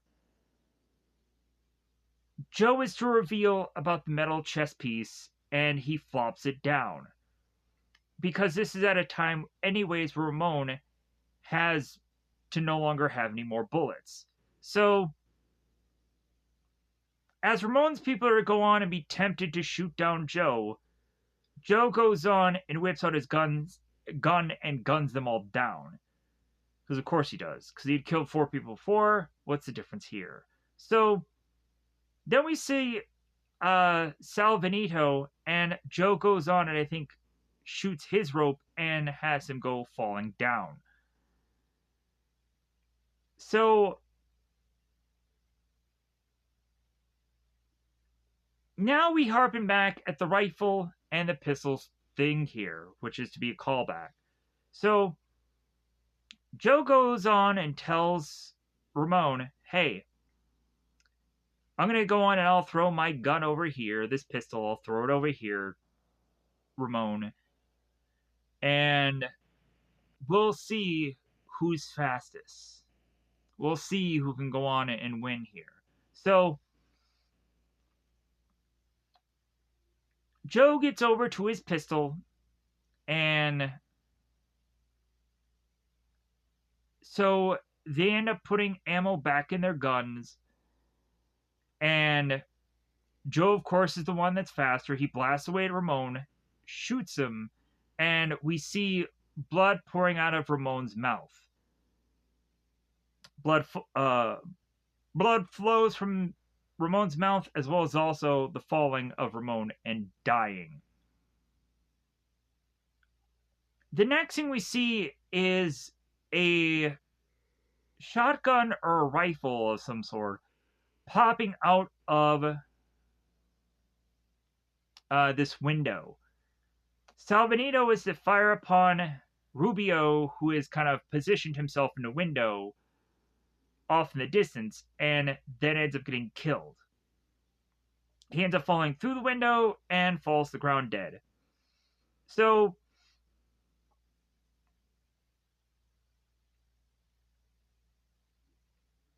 we now have the bell ringer that's ringing the bell. We have Joe that ends up going on and getting back his purse or his whatever his thing is that he's throwing over his shoulder, because he's getting out of town. He's getting out of Dodge. He's done all the gunslinging he had to do for today. So, because if anything, Joe doesn't want to be in town anymore for when there's a possibility of the Mexican government or any number of people that are going to crack down and do an investigation on what's going on here. So Joe just wants to slip away and be going about his days. So, because Joe goes on and says that there's going to be the Mexican government on the one side and the Americans on the other, and so Joe is like, yeah, it's too dangerous for me. I'm going to be stuck in the middle, so I'm going to get that guy out of here. This time, I guess he'll go on and he'll seek out Sal Benito's advice. So Joe goes on and finds this random horse that is to be attached to this horse and buggy. He gets onto the horse and starts riding off. And that's where he come to the end. Oddly enough, there was no credits in this movie. I'm not sure why. Maybe during this time period there was no such thing as credits. I have no idea. I think this movie was done in the 60s, somewhere in there. Mid-60s, almost mid. It's also interesting that the movie had to say the end, and then it said released through the United States. Or the United Artists? Released through United Artists. Strange. Never seen that before. So, interesting ending of that. Because I'm like, okay, where are the credits? Um, but I guess there's sometimes where I guess they thought that the credits weren't needed, or maybe the credits were in the beginning of the movie. Yeah, there a number of things go on to just be kind of like, where are the credits in the beginning of this movie? Maybe that was the whole beginning of this was from memory. Because I kind of skipped through a lot of that. I skipped through the intro. So well, I know it was some kind of weird. It looked like a Bond intro where they had like this splash of color, this like red and white stuff, and eventually they had a guy kind of riding on the horse, and it was very artsy and whatever. But I didn't really pay attention to it because I kind of skipped through all that because I really didn't care. Uh, yeah, so that might have been credits enough for this movie. Don't really know. Don't really care. But anyways, I'm gonna get the heck out of here. Thank you for going on and watching this review. I will upload this and get another piece of thing out there that today. Uh, I don't know if I'm gonna be able to go on and I don't know if I'm gonna be awake enough to be able to probably get another piece of content out. I will probably try to watch another piece of content, but I probably won't be able to be coherent enough to be able to do one. But at least I'll try to do another piece. I should actually be doing something other than that. Um, but F it, maybe I'll just have enough time tomorrow to just do that piece. To review that piece when I get up tomorrow. I'll upload this tonight, and that's probably what we'll end up having to do. I'll probably upload this tonight. I'll in the morning probably review the other thing that I was working with, so I can kind of get a good number of pieces of content done. Because the other piece of content which I'm doing is probably Prison School, which is to be that anime that I've been waiting forever to do for like a very long time. Um, I've been really holding things up, but also I don't know if any things that I was going to plan in that lineup of things that I was going to plan up in that original setup of things, I don't know if any of that is going to be worth it to really get a good chunk of views. But also, the more and more I delay on that, the more and more I never get back to the other animes that actually have been doing really well lately, like the ones that have been doing like 100 of close to 100 views. That I'm going on and I'm doing a lot of this stuff that is probably to maybe crack that, but then also is to maybe get into the tens and twenties and whatever's, and like it's very uncertain. It's very like so. But then again, once I probably come back to those, who knows if those will do well either? Because a lot of times, like the very first video does really well, and then anything after that, as far as the show is concerned, it tanks after that. It hugely tanks. No matter what I do, no matter no matter how good the thumbnail is, no matter how cool uh, how cool I do the video, it doesn't matter. Um, no matter what I could go on and I could do or say, it doesn't matter because it's gonna just tank anyways. Uh, but either way, I'm just so grateful for anybody checking out this piece of content because I know um, that people won't get that they could have a certain window of time to really watch this video and then leave if they want. They don't have to watch this whole thing. And a lot of times, if you watch this whole thing, it may not be worth it to you, but maybe it might be worth it to one person on the planet Earth for some odd reason. They might just enjoy this whole thing. Um, they might just like it as like people like audiobooks. Who knows? But either way, I like putting this effort in. I like doing these kind of videos. I have the time and I have the ability to have watched this movie and it could rattle it off for you. So that's just what I like to do. It's a massive mistake. It's a big, arduous process. It's a lot of uh, painstaking process off of me. It probably is a short of my life, but I do it anyways. Um, I could be sleeping right now, but I'm not. I'm reviewing this video. But I do it because of my passion for the film. I appreciate the film, so I do it this way. I want to respect the film, even though I might not like it. Um, People will probably never understand this effort, but I don't care.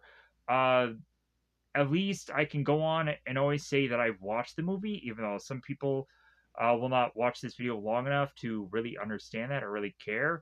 Um, or eventually, some people will go on and just criticize that I don't know nothing about anything, which is fine because at the end of the day, I could be like, well, like I think there's thousands of videos that could probably maybe contradict that, but then again, also, uh, I probably don't know enough about YouTube. I could clearly say that at some point I have done all the research, but then also at some points I've just kind of given up. Uh, there's a lot of features that I probably could use on YouTube that I'm not using, and I don't care to use them because feasibly I'm just like, I just want to do the video and just like that's enough for me. Um, I know there's a lot of bells and whistles and stupid other things that I can go on and do, uh, but I just don't want to. Like there could have been stuff that I could have been, hey, click here and hit here and whatever, and hey, I could go on and I could link this video and I could do, but yeah, I probably could, but feasibly, I'll just go on and be like, how about I just put out this video and just hope it does well, and then if it doesn't, then whatever.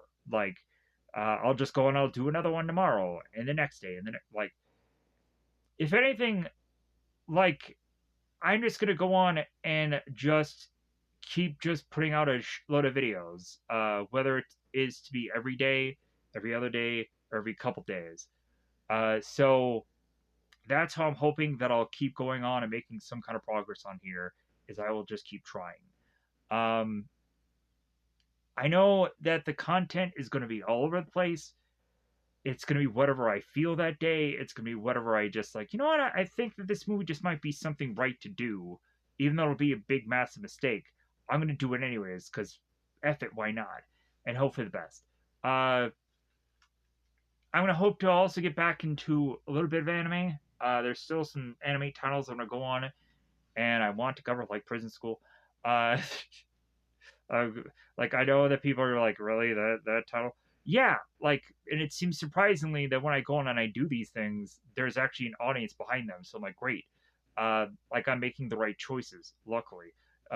Some of these titles are going to go on and be just so strange and obscure and whatever. But also, I think that there's certain things that no one else is really going out of their way to review right now that I'm doing. So all for the better for me, because I'm just going on and tapping into stuff that no one else is doing, and I'm doing it in a way of which that has a thumbnail that seems that very rare number of people are going on and doing also. So I don't know, maybe I'm just carving out a niche that isn't really there. It really isn't there. People are probably just be baffled and confused by all this, or people are probably just uh, click onto this because I looked funny and looked goofy and looked like a clown. So I don't know. Either way, I'm to say that I'm still to go on and be like, regardless of how people found me, regardless of how um, they probably won't even trust what I put out every day. That like I appreciate people still going on here, and it's still people being patient, being people that are willing to check out this whatever goofy thing that I bring out this day and watch. And thank you for anybody that's going on. And I think I may have like a person that just consistently clicks on things, even though it could be very brief. I don't care. Like, even if they go on and they click every time for 10 seconds and then they leave, I appreciate somebody doing that. I have no idea who that is. Hopefully, they'll go on and they'll reveal themselves because they're like, oh, maybe I can go on and actually tailor my content for you and want to do a video specifically for you that and have it be something that you really want you'd actually click into instead of you clicking for 10 seconds and then you leaving, or you clicking multiple times and then probably leaving because I think yeah it's the same person that's probably just doing that. That's probably why the videos are to be going on like, oh, the average wait time is this. Okay. Like, but yeah, but if that is to be a person that is actually doing that, it's technically helping out the channel. but also I'm just like, why can't I just find content for that one person of something that they like and really be that kind of like, well, hey, thank you for consistently doing that, but I want to find something of a content that is going to be something that that person actually likes. Or it could just be some rando people that go on like, hey, what is this? It's 2 hours. Oh, it must be the movie, and then it's not, and then they get ticked off, and then they click off, and then that's fine. Because at least they didn't leave a negative thing about it. That's nice. It helps me out. It goes on to just be like, okay, well, at least somebody clicked on this video. Um, if nothing else, that's what we're going with. Anything helps the channel. Like, not even a negative comment can even hurt the but still. Um, but I hope nobody does anything that does hurt the channel. Like, I'm hoping um, that I meet everybody at the right time. It's the right person. Like, as if this is a weird, goofy dating app. That it's like, I hope I meet the right person. I'm a Sagittarius, I'm a Scorpio. I like long walks on the beach and yeah. Um, I'm hoping that we're gonna have the same horoscopes and all that, whatever. Um, that's the kind of like that's the kind of hope that I think every YouTuber has, but like eventually the longer and longer they go about this, the more they're just beaten down by this process. And then eventually they either are just to be like, hey man, I'm doing this because it's fun, or eventually they succeed because they find some weird thing where they become way more attractive, or they just have a niche thing that no one else is doing, or eventually they just somehow um, become rich off of this because they come up with some like thing that is to just have a money making scheme, and then they just go off. They just continue to just become more and more um, rich off of both YouTube and whatever side business they have. Anyways, so hopefully one day I'll have a side business.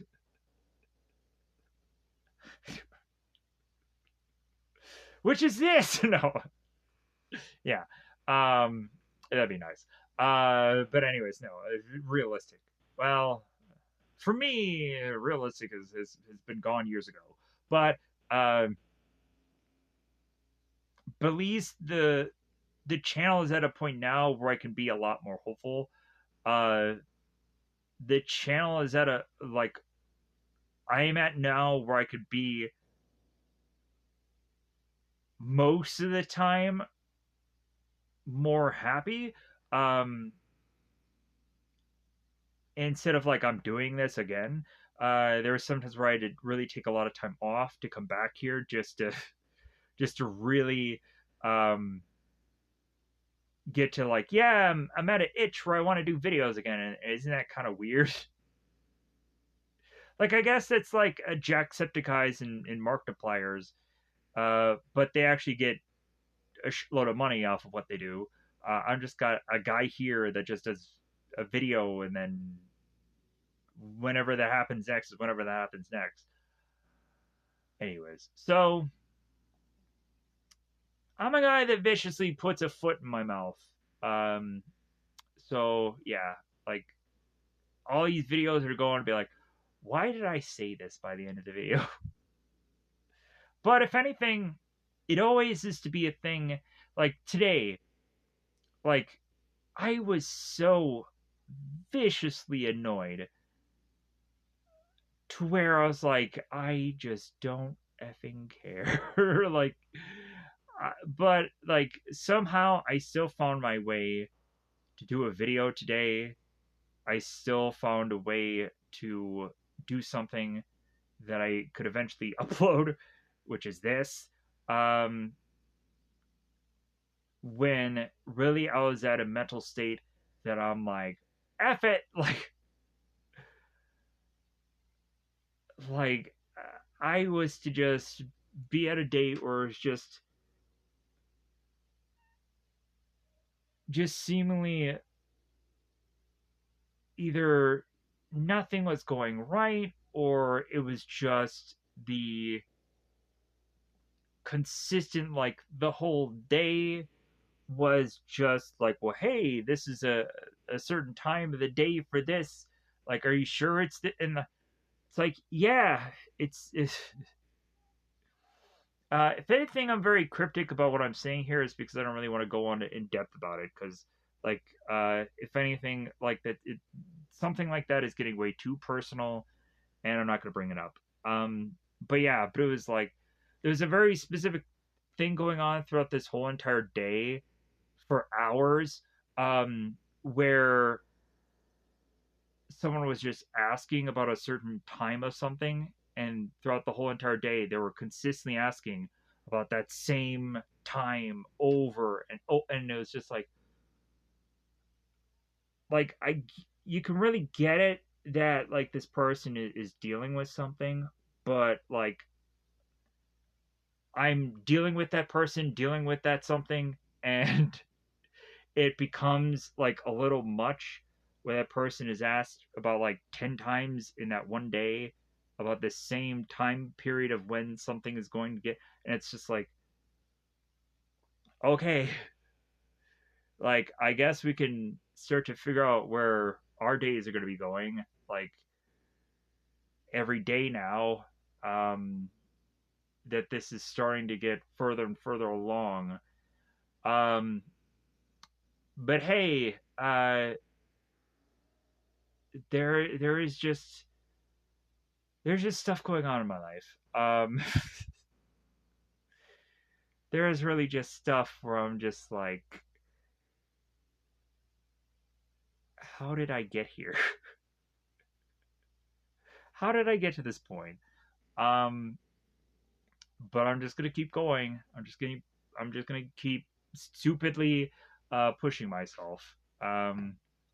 There's a lot of times where I regret continuing to just push myself and just whatever, but I'm just like